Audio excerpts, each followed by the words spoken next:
अस्सलामु अलैकुम वरहमतुल्लाहि वबरकातुहू। इन्नल हम्दुलिल्लाह नहमदुहु व नस्तईनुहु व नस्तगफिरुहु व नऊज़ु बिल्लाहि मिन शुरूरि अनफुसिना व मिन सय्यिआति अमालिना। मन यहदिहिल्लाहु फला मुदिल्ल लहु व मन युद्लिल फला हादिय लहु। व अशहदु अन ला इलाहा इल्लल्लाहु वहदहु ला शरीका लहु व अशहदु अन्न मुहम्मदन अब्दुहु व रसूलुहु सल्लल्लाहु तआला अलैहि व अला आलिहि व सहबिहि व सल्लम तस्लीमन कसीरा। अम्मा बाद फ़क़द क़ाल इमामुल बुख़ारी रहमहुल्लाहु तआला बाबु क़ौलिल्लाहि तआला उहिल्लत लकुम सैदुल बहरि व तआमुहु मताअन लकुम व लिस्सय्यारह। व क़ाल उमर रज़ियल्लाहु तआला अन्हु सैदुहु मस्तीदा व तआमुहु मा रमा बिही। व क़ाल अबू बकरिन अत्ताफ़ी हलालुन। व क़ाल इब्नु अब्बासिन रज़ियल्लाहु तआला अन्हुम तआमुहु मैततुहु इल्ला मा क़ज़िरत मिन्हा वल जिरी ला ताकुलहुल यहूद व नहनु नाकुलुहु। व क़ाल शुरैहुन साहिबुन नबी सल्लल्लाहु अलैहि वसल्लम कुल्लु शैइन फिल बहरि मज़बूहुन इला आखिरी। सम्मानित भातृमंडলী, আল্লাহ রাব্বুল আলামিনের প্রশংসা এবং প্রিয় নবী সাল্লাল্লাহু আলাইহি সাল্লামের উপর সালাত ও সালামের পর জুমাবার 13 রবিউল আউয়াল 1447 হিজরি মোতাবেক 5 সেপ্টেম্বর 2025 আমাদের ধারাবাহিক আলোচনা সহিহুল বুখারীর বিষয়বস্তু হচ্ছে পর্বের জবাহ এবং শিকার।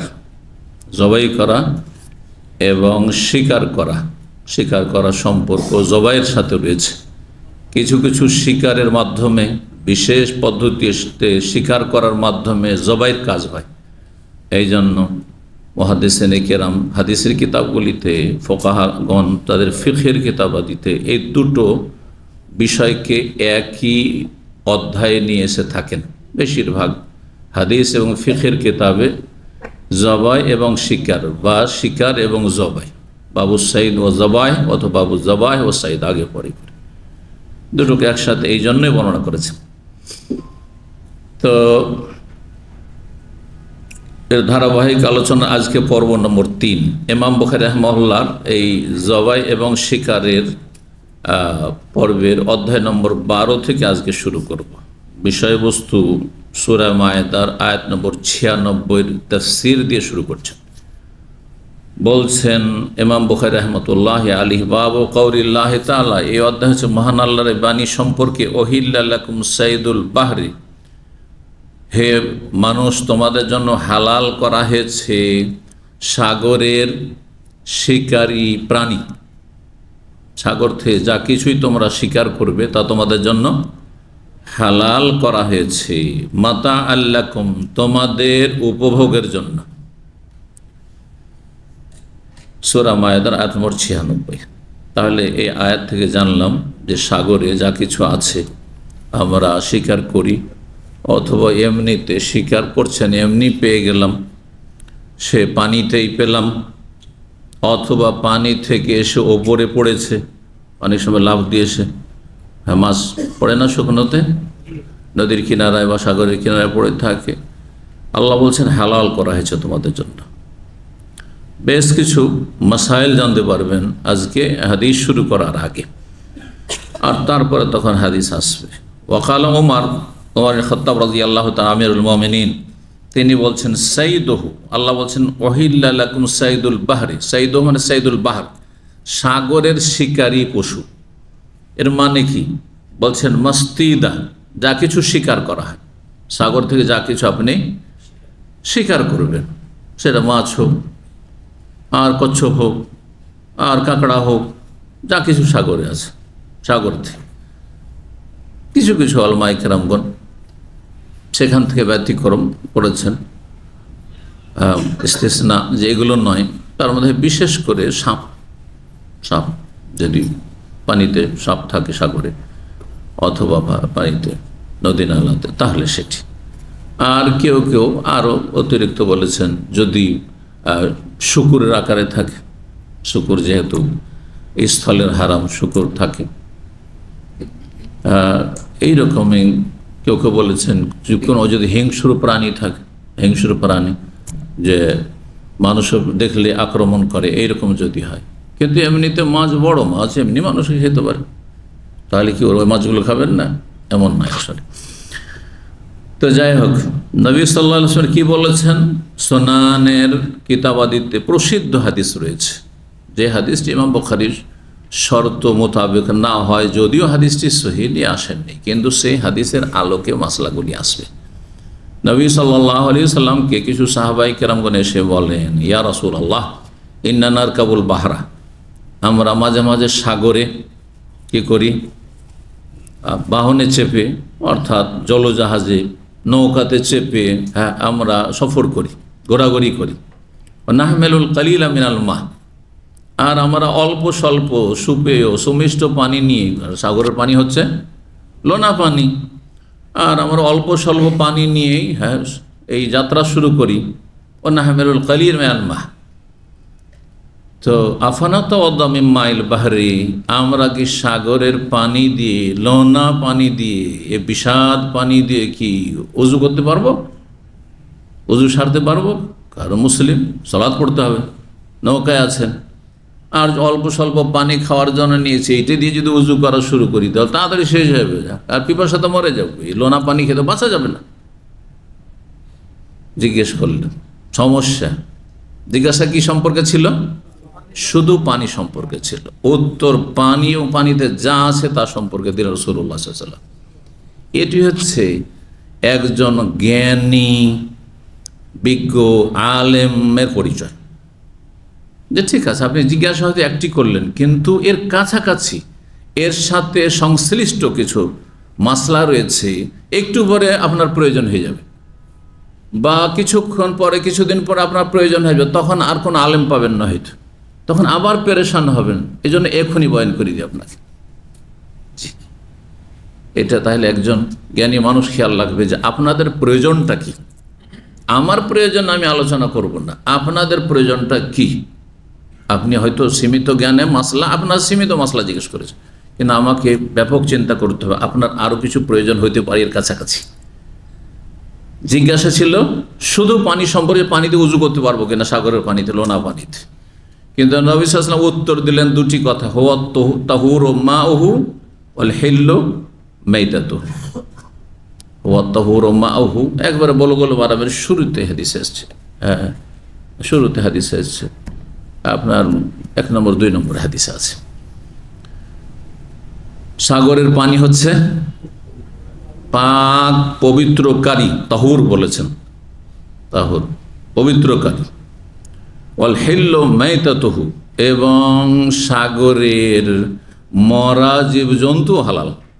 হ্যাঁ, মরা, শুধু জীবিত নয় যে জীবিত পেতে হবে মাছ, হ্যাঁ, জীবিত পেতে হবে আপনাকে কাঁকড়া, জীবিত পেতে হবে আপনাকে যেগুলি হালাল, হ্যাঁ, কচ্ছপ, যদি ইখতিলাফ আছে, কচ্ছপের কথা আসছে, ইখতিলাফ আছে, কিন্তু আসল হচ্ছে হালাল।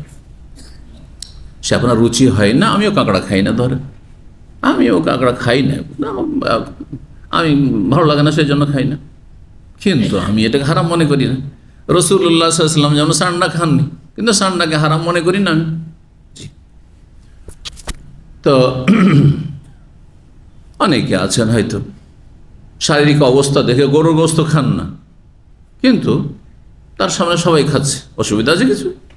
আমি সেটাকে হালাল মনে করি। হালালকে আপনি হারাম মনে করলে তখন আপনার চরম অপরাধ হবে। জি, এটি কাবিরা গুনাহ, বরং ঈমান ভঙ্গকারী হয়ে যাবে যদি কোনো হারামকে কেউ হালাল মনে করে। একটা মাসলা মনে রাখেন, আকীদার মাসলা, কোনো ব্যক্তি যদি কোনো হারামকে হালাল মনে করে অথবা হালালকে হারাম মনে করে, যেমন জেনা সব ধরনের হারাম, কিন্তু আজকাল পশ্চিমারা মুসলিম জাতিকে শিখিয়ে দিয়েছে ধর্ষণ হইল অপরাধ। আর সাবালক সাবালিকা যদি জেনা করে, হ্যাঁ, পার্কে আড্ডা দেয়, নোংরামি করে কলেজ ইউনিভার্সিটির চত্বরে বা আশেপাশে, তাহলে সেটা তেমন অপরাধ না, কারণ সাবালক সাবালিকা। হ্যাঁ, এই ধারণা আছে না নেই? অধিকাংশ লোকের আছে, অল্প কিছু ধার্মিক লোক বাদ দিয়ে বাকি যত সেকুলার সব এই ধর্মে বিশ্বাসী। এটি কুফরি কথা। জেনা সম্মতিত হইলেও হারাম, আর জবরদস্তি, ধর্ষণ মানে কি জবরদস্তি হইলেও হারাম, দুটোই হারাম, সমান হারাম, সমান হারাম। জেনা হিসাবে দুটোই হারাম, কিন্তু সে জোর জবরদস্তি করেছে, সেটা অতিরিক্ত তার অপরাধ, অন্য অপরাধ সেটি তার।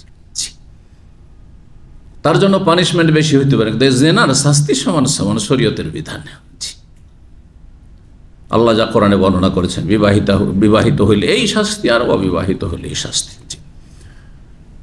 তো এখন যারা মনে করে যে ধর্ষণ অপরাধ, এটি হচ্ছে ক্রাইম, আর যদি সম্মতিতে হয় তাহলে এটা হতেই পারে, আমরাও তো একসময় এরকম ছিল। আরে অনেক অসৎ বাপ মা এরকম বলে, ছেলে মেয়ে যখন নষ্ট হয় তখন তারা কি বলে, আমরাও তো একসময় এরকম ছিলাম। জি, যদি জায়েজ মনে করে সম্মতিতে, তাহলে সে মুসলিম না, কাফের, ঈমান ভঙ্গকারী বিষয়।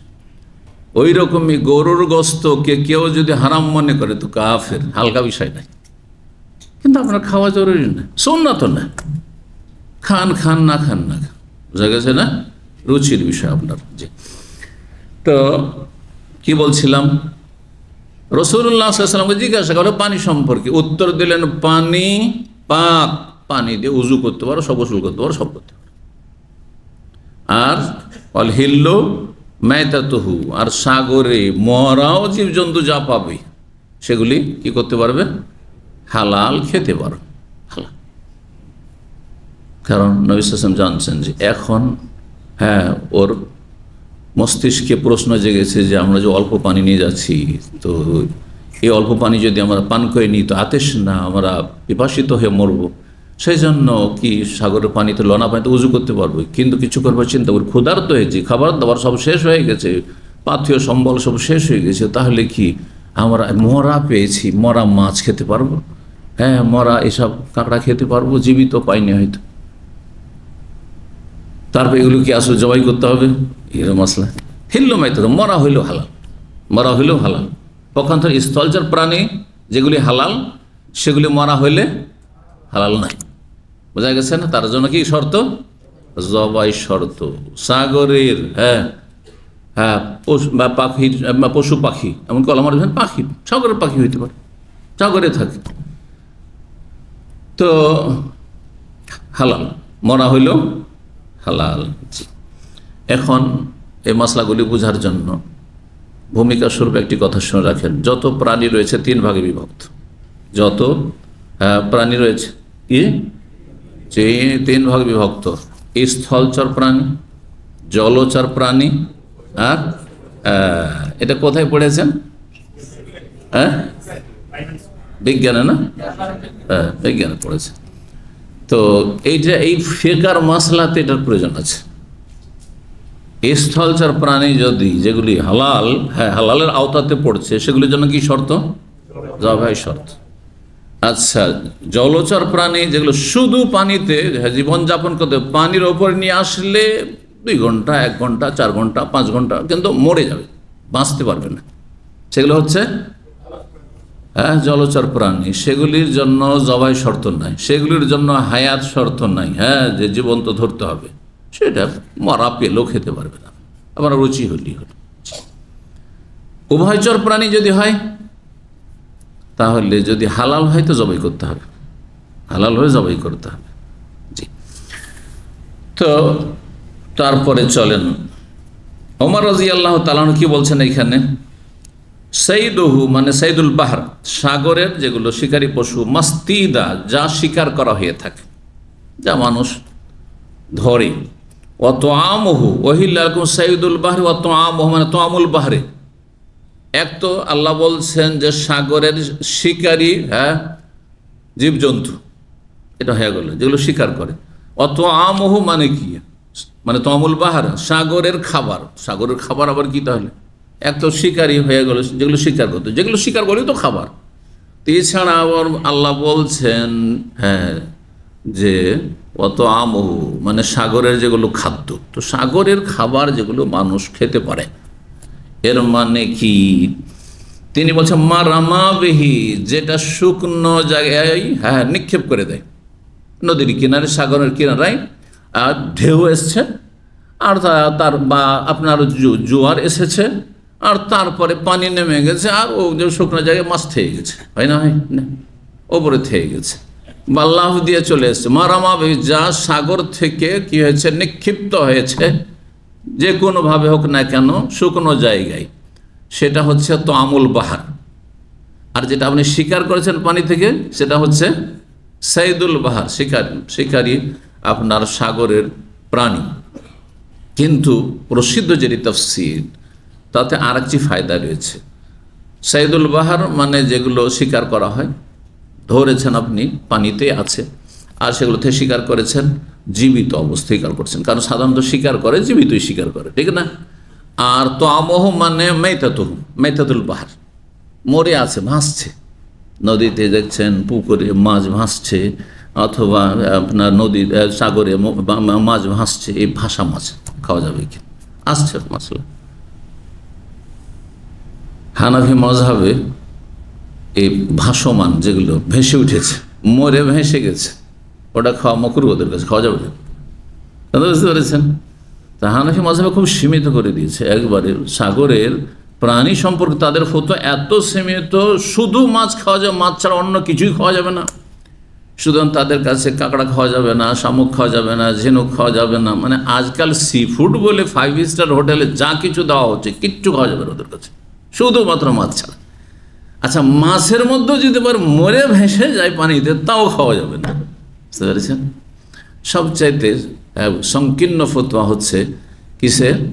হানাফি মাযহাবে। বাকি তিন ফোকাহ কেরামদের ফতোয়াতে প্রশস্ততা রয়েছে, কারণ হাদিস রয়েছে যে অলহিল্লু মাইতাতুহু, মরা জীবজন্তু সাগরের কি হালাল। সে মরা ভাসমান হোক, ভেসে আছে, অথবা পানিতে ডুবে আছে একটু, অথবা ওপরে পড়ে আছে, জীবিত আছে আর মৃত আছে, সব।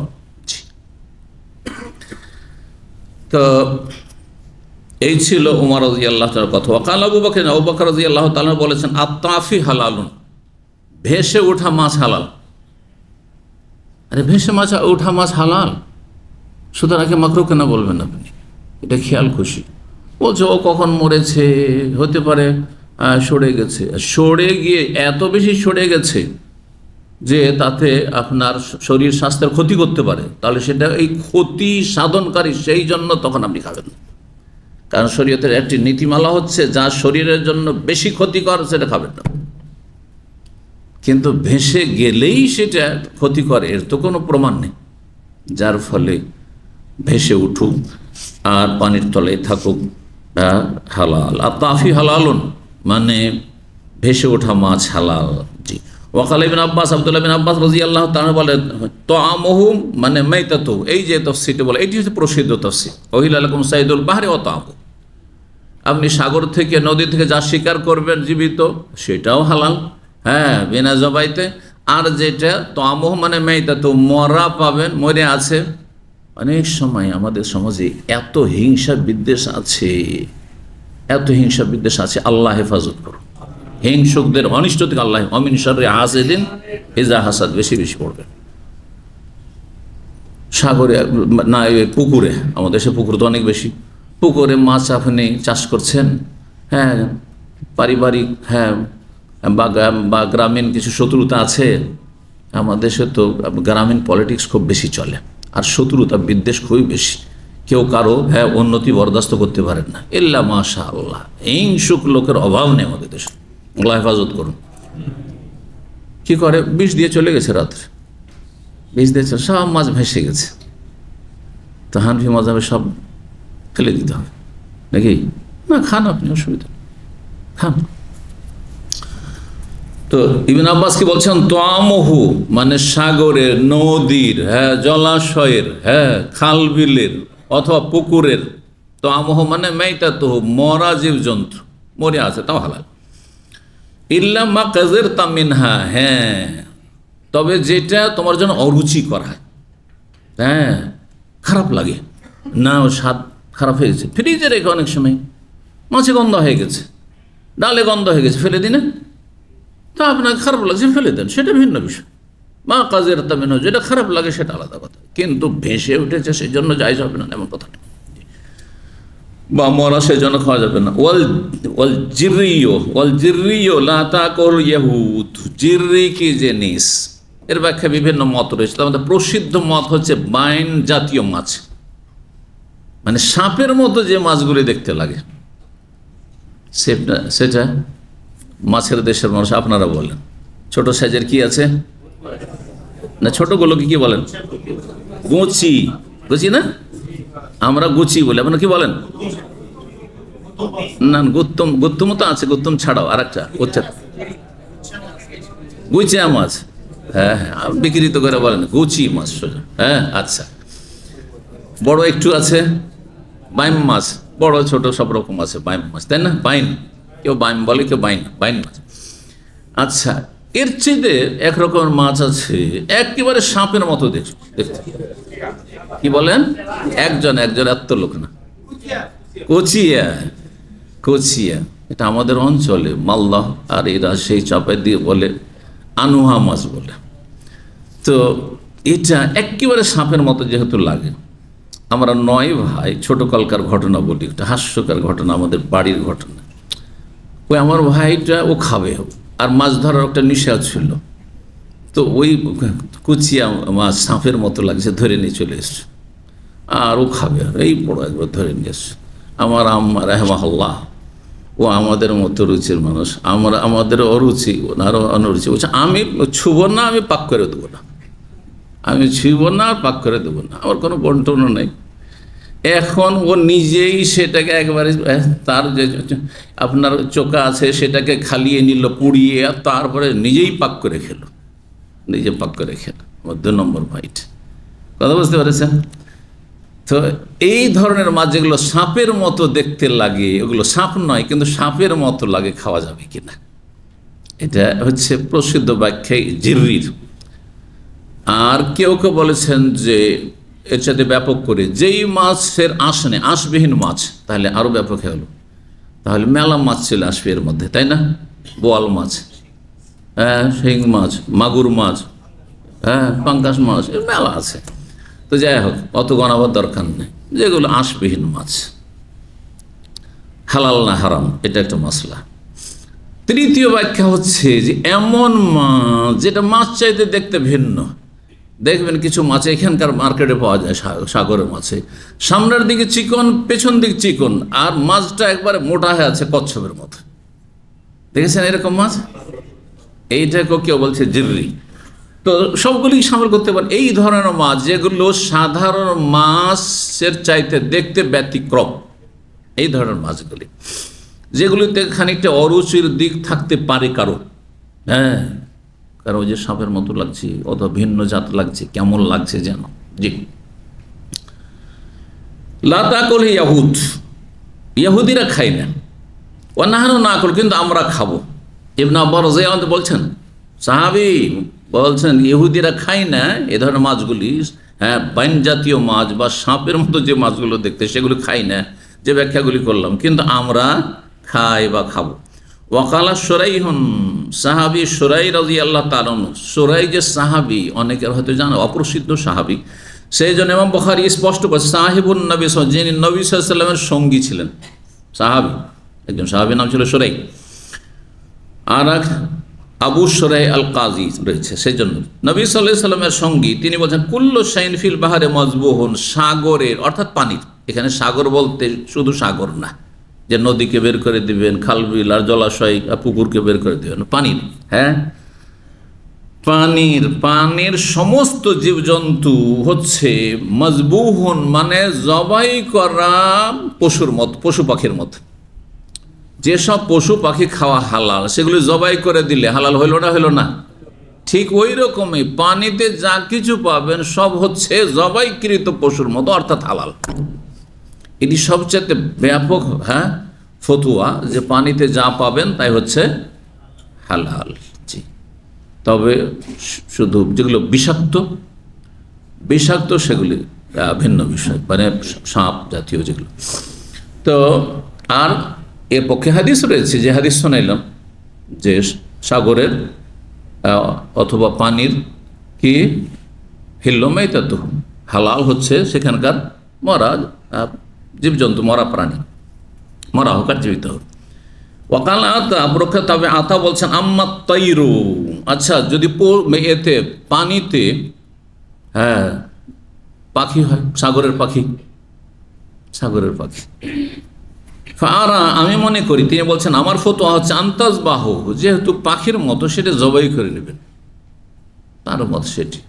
তিনি তার ইজতিহাদ বর্ণনা করেছেন এই ক্ষেত্রে। নবী সাল্লাল্লাহু আলাইহি ওয়াসাল্লাম কোনো দিক নির্দেশনা, নবী সাল্লাল্লাহু আলাইহি ওয়াসাল্লামের হাদিস হচ্ছে যে সব হালাল, সাগরের বা পানির পশু হালাল, এর জন্য জবাই শর্ত নয়, কিন্তু যেহেতু পাখির মতো দেখতে তাই জবাই করে নেওয়া হচ্ছে আমার মত। ওয়াকাল ইবনে জুরাইজ, প্রখ্যাত তাবী ইবনে জুরাইজ রাহিমাহুল্লাহ বলছেন, কুলতুলি আতা, আমি আতাকে বললাম, সৈদুল আনহারি ওয়া কেলাতি সাইলি আসৈদ বাহরিন হওয়া, বলছেন যে নদী নালার শিকারী প্রাণী, মানে নদী নালা থেকে যা শিকার করা হয়, ওয়া কেলাতি সাইল খাল বিল জলাশয় থেকে যা শিকার করা হয়, খাল বিল থেকে মানে সে পচা ছড়া পানি, পানিতে দুর্গন্ধ আছে, সেগুলি থেকে যেসব শিকার করা হয় সেগুলি খাল বিল থেকে।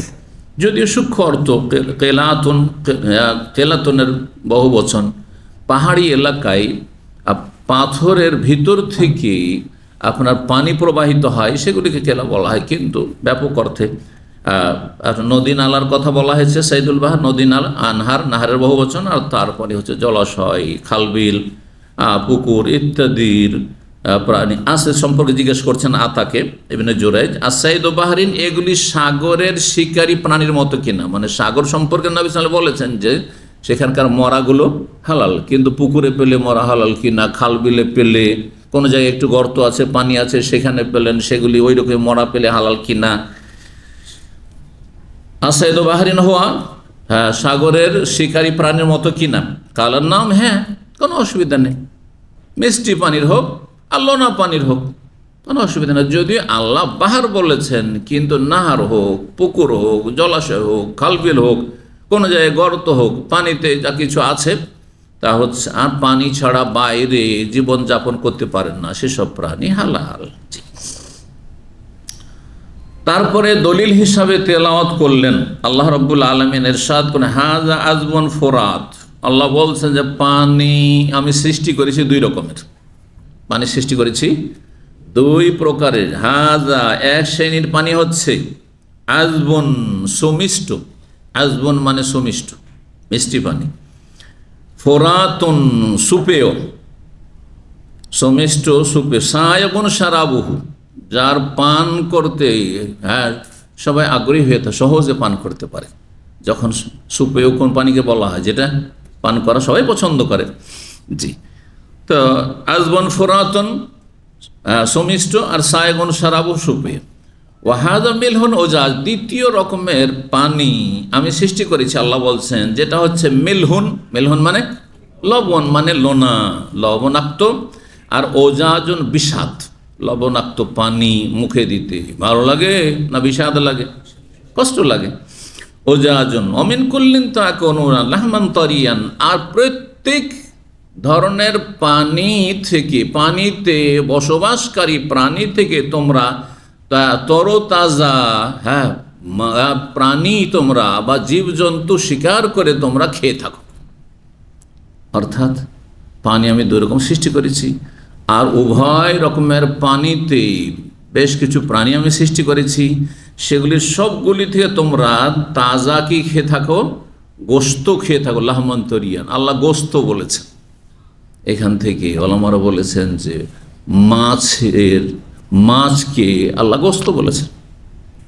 গোস্ত মানে শুধু স্থলচর প্রাণীর গোস্ত নয়, বড় বড় মাছ, এক একটা মাছ 100 কিলো, 200 কিলো, 500 কিলো তো হইতে পারে, আছে তো গোস্ত না, এগুলো মাছের গোস্ত। গরুর গোস্ত বলছেন, ছাগলের গোস্ত বলছেন, এটা তো আমাদের ভাষা, সেই জন্য আমরা গোস্ত বলছি, কিন্তু আল্লাহ কোরআনে কারিমে কিন্তু কি বলেছেন, লাহমান, লাহমান কি গোস্ত। আর আলোচনা চলছে কি পানির কথা, হয় পানি সুমিষ্ট পানি, হ্যাঁ নদীর পানি, পুকুরের পানি, জলাশয়ের পানি, মিষ্টি পানি, আর না হলে সাগরের পানি, লোনা পানি, বিষাদ পানি। আর সবগুলিতে আল্লাহ লাহমান তারিয়ান, হে মানব জাতি তোমাদের জন্য তাজা গোস্তের ব্যবস্থা রেখেছেন, যেগুলো তোমরা খেয়ে থাকো। সূরা ফাতির আয়াত নম্বর 12। কেমন করে দলিল হইল? ওই যে আল্লাহ রাসূলুল্লাহ সাল্লাল্লাহু আলাইহি ওয়াসাল্লাম সাগরের কথা বলেছেন, হ্যাঁ, কিন্তু নদী নালা খাল বিলকে শামিল, কারণ পানি দুই রকম, এই কোরআন আয়াত সূরা ফাতিহা প্রমাণ করে। আর সবগুলিতে খাদ্য থাকে যেগুলি থেকে তোমরা ওই প্রাণীগুলি তোমরা খেয়ে থাকো। রাকিবাল হাসান আলা সারজিম মিন জুলুদ কিলাবিল মা, পানির কুকুর রয়েছে, জানেন পানির কুকুর, এটা আমাদের ভাষা বাংলা ভাষায় পানির কুকুর বলে না, একটা প্রাণী ভোঁদড়, হ্যাঁ বুঝেন এটা না, ওই ভোঁদড় হচ্ছে পানির কুকুর, মানে দেখতে হয়তো কুকুরের মতো এরকম। তো বলছেন হাসান বসরি রাহিমাহুল্লাহ একবার তিনি ভোঁদড়ের চামড়ার তৈরি গদিতে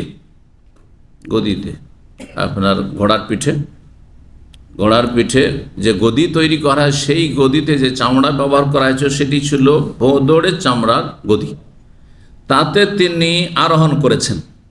তার মন বোঝা হলো সেটা নাপাক নয়। কুকুরের চামড়া হলে কি তা আরোহণ করতেন? সেটা তো কুকুর, ওর নাম হচ্ছে আরবি ভাষায় কুকুর, কিন্তু কিসের কুকুর? পানির কুকুর, ভোঁদড়। তো তার উপর তাহলে বোঝা গেল যে আপনার স্থল কুকুরের চামড়াই তো আরোহণ করা যাবে না, ওইটাকে ব্যবহার করা যাবে না, কিন্তু পানির যে কুকুর ভোঁদড় তার চামড়া দিয়ে তৈরি গদিতে তিনি চেপেছেন, বসেছেন। ওয়াকাল শাবি, ইমাম শাবি রাহিমাহুল্লাহ তার ফতো আরো ব্যাপক। তিনি বলছেন লাউ আন্না আহলি আকালু দাফাদাল আতামতুহুম, তার এটি ইজতিহাদ এবং অল্প কিছু আলেম এই মত পোষণ করেছেন। সেটা হচ্ছে তিনি বলছেন আমার পরিবার যদি খেতে পারে, আকালু আর দফা দিফদার বহু বচন, দিফদা মানে কে বলল? ব্যাং। মাশাআল্লাহ, কে বলল ব্যাং? মাশাআল্লাহ, জানছেন। তাহলে ব্যাঙের গোস্ত খেতে চাই, যে অসুবিধা নেই, স্ত্রী ছেলে মেয়ে বলছে আমরা ব্যাঙের গোস্ত খেতে পারো, যদি আমার পরিবার এরকম বললে আতাম তো ওদেরকে খাওয়িয়ে দেবো। তিনি একজন ইমাম, তিনি একজন ফকিহ, তিনি বলছেন যদি আমার পরিবার আর রুচি হয় আর খেতে চায় যে ব্যাঙের গোস্ত খেতে পারবো, খাবো, তাহলে খাইয়ে দেবো। তার মানে হারাম নয়, তার মতে ব্যাঙের গোস্ত হারাম নয়। এটা অল্প কিছু আলেমের মত রয়েছে, কিন্তু অধিকাংশ আইম্মায়ে কেরামগণ বলেছেন যে ব্যাঙের গোস্ত কি হারাম, হালাল নয়, ব্যাঙের গোস্ত হারাম। এতদিন পর্যন্ত কি জানেন? কেউ ব্যাঙ খেয়েছেন নাকি? আছে কেউ ব্যাঙ খাওয়া লোক? কি আউযুবিল্লাহ, আস্তাগফিরুল্লাহ, না, খাওয়া জায়েজ নয়, ব্যাঙ খাবেন না। কেন? এক নম্বর কারণ, দুটো দলিল। এক নম্বর কারণ যে আমি কায়দা বর্ণনা করলাম যে প্রাণী 3 ভাগে বিভক্ত। জলচর প্রাণী হলে খাওয়া যাবে, কিন্তু উভয়চর যদি হয় তাহলে যেগুলি হালাল সেগুলি খাওয়া যাবে, কিন্তু ব্যাঙ হালালের দলিল নেই আমাদের কাছে। সুতরাং উভয়চর প্রাণী, যখন ব্যাঙ পানি তো থাকতে পারে, আবার শুকনো জায়গায়ও থাকতে পারে, পানি না থাকলেও বেঁচে থাকবে, মাছের মতো নয়, সুতরাং খাওয়া যাবে না, জায়েজ নয়। এটি একটি দলিল। দ্বিতীয় দলিল সুনান আবু দাউদ, নাসাই, তিরমিজি, বিভিন্ন হাদিসের কিতাবে রয়েছে, শুধু বুখারীতে নেই। নাহা রাসূলুল্লাহ আন কাতলিল দিফদাহ, ব্যাঙ হত্যা করতে রাসূলুল্লাহ সাল্লাল্লাহু আলাইহি ওয়াসাল্লাম নিষেধ করেছে, ব্যাঙ মারতে নিষেধ করেছে। ব্যাঙ মারা নিষেধ, যদি আপনার জন্য কষ্টদায়ক না হয়। যদি কষ্টদায়ক হয় তো যে কোনো কষ্টদায়ক প্রাণীকে মারা যাবে, কিন্তু ব্যাঙ মারা নিষেধ। যখন ব্যাঙ মারা নিষেধ আর যদি খেতে হয় তাহলে জবাই করতে হবে, মারতে হবে, তো মারাই যখন নিষেধ তো খাওয়া নিষেধ। এবার বুঝতে পেরেছেন? সুতরাং অধিকাংশ আইম্মায়ে কেরামদের নিকটে ব্যাঙ খাওয়া জায়েজ নয়। জি, তাহলে ইমাম শাফির মতটি হচ্ছে অল্প কিছু আলেমদের মত, যে মতটি গ্রহণযোগ্য নয়। বলছেন তারপর ওয়ালাম ইয়ারা হাসান বিসুলহাফাতে বাসান, হাসান বাসরি রাহিমাহুল্লাহ, হাসান বাসরি রাহিমাহুল্লাহ আমাদের দেশে কিন্তু হাসান বাসরি তাবেঈর নাম খুব বেশি বলা হয়। কি জন্য বলা হয়? দুটি কারণে বলা হয়, আপনারা জানেন না। একটি হচ্ছে স্বপ্নের জগতে তিলকে তাল করার জন্য যারা স্বপ্নের ব্যাখ্যা করে, মুআব্বির তাবির যারা করে, তারা হাসান বাসরি দোহাই দেয়। শুধু আমাদের দেশে নয়, আরবি তো আপনি গুগলে যদি সার্চ দেন, যারা আরবি বুঝেন, কারণ আমরা মাঝে মাঝে স্বপ্নের সার্চ দিলে দেখি হাসান বাসরির দোহাই দিয়ে যে কি যে বর্ণনা করা হয়েছে, অথচ হাসান বাসরি হয়তো এগুলো কল্পনাও করেননি। যেমন মজহাবের নামে মেলা ফতোয়া তৈরি করা হয়েছে, পরে তৈরি করে ইমাম বাবুয়ের ফতোয়ায় লাগিয়ে মজহাবে লাগিয়ে দেওয়া হয়েছে, ইমাম শাফির মজহাবে লাগিয়ে দেওয়া হয়েছে, এমনটা করা হয়েছে। এগুলো বলে তাখরিজুল মাসাইল, হ্যাঁ, তিলকে তাল করা। একটা মাসলাকে কেন্দ্র করে ওর কাছাকাছি ওর উপরে ক্লাস করে বহু মাসলা বয়ান করে দিয়ে তারপরে বলছে এইটাই হচ্ছে মজহাব। অথচ যদি ইমাম আবু হানিফা বেঁচে থাকলে এগুলোকে তিনি স্বীকৃতি দিতেন না। না না না, আমি তো এটা ভাবিনি, তুমি এই কোত্থেকে নিয়ে আসো? বলছে আপনার ওই কথার থেকে। তো এটা কি অধিকার দিল যে আমার একটা কথাকে আপনি অসুল বানিয়ে নিয়ে আর তার উপরে মেলা মশলা বের করে নেবেন আর আমার মজহাবের সাথে আমার ফতোয়ার সাথে মিলিয়ে দেবেন আপনি, আমি হালাল করেছি? বুঝছেন না? না। তো ওই রকমই ওই স্বপ্নের জগতে হাসান বাসরির নাম ভেঙে খেয়ে থাকে এক শ্রেণীর লোকেরা। আর একটা হচ্ছে পীর মুরিদের দেশ, বাংলাদেশের পীর মুরিদের দেশ। হ্যাঁ, অনেকে তো গর্ব করে বলে, হ্যাঁ 360 আউলিয়ার দেশ। আবার এতে আবার কি বরকত রয়েছে রে বাবা? তাহলে এখানে যে সাহাবায়ে কেরাম দেশ, কত বরকত রয়েছে। হ্যাঁ, তো আবু জাহল আবুল হাবেরও তো দেশ, ওরাও তো ছিল। প্রতি জায়গায় ভালো মানুষ কিছু থাকবে আর খারাপ থাকলে এতে বরকত হয় না কোনো জমিনে। যদি আল্লাহ বরকত না বলেন তো বরকত হয় না। আল্লাহ বলেছেন যে হেজাজে বরকত আছে, হ্যাঁ মক্কা মদিনাতে বরকত, সেই জন্য বরকত আছে। আল্লাহ বলেছেন ফিলিস্তিনে বরকত, আল্লাযী বারাকনা হাওলাহু সূরা, সেই জন্য বরকত আছে।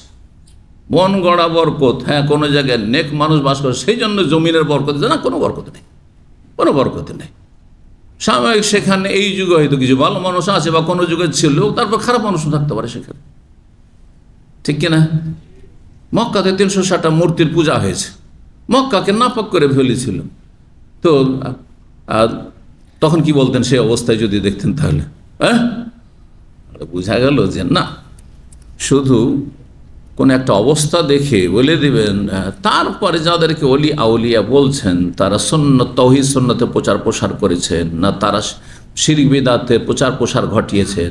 আর মাজার পূজা আসলো কোথা থেকে, এর আপনার ক্রমবিকাশ আর উৎপত্তি কোথা থেকে, কেন মাজার পূজা শুরু হলো? এই সুফি ইজমের মাধ্যমে এই মাজার পূজা পীর পূজা শুরু হয়েছে। হ্যাঁ, এই শিরকের রাস্তায় বিদআতের রাস্তায় এই পীরতন্ত্রই নিয়ে গেছে। পীরতন্ত্র না আসতে মাজার পূজা শুরু হইত না, বুঝতে পারছেন?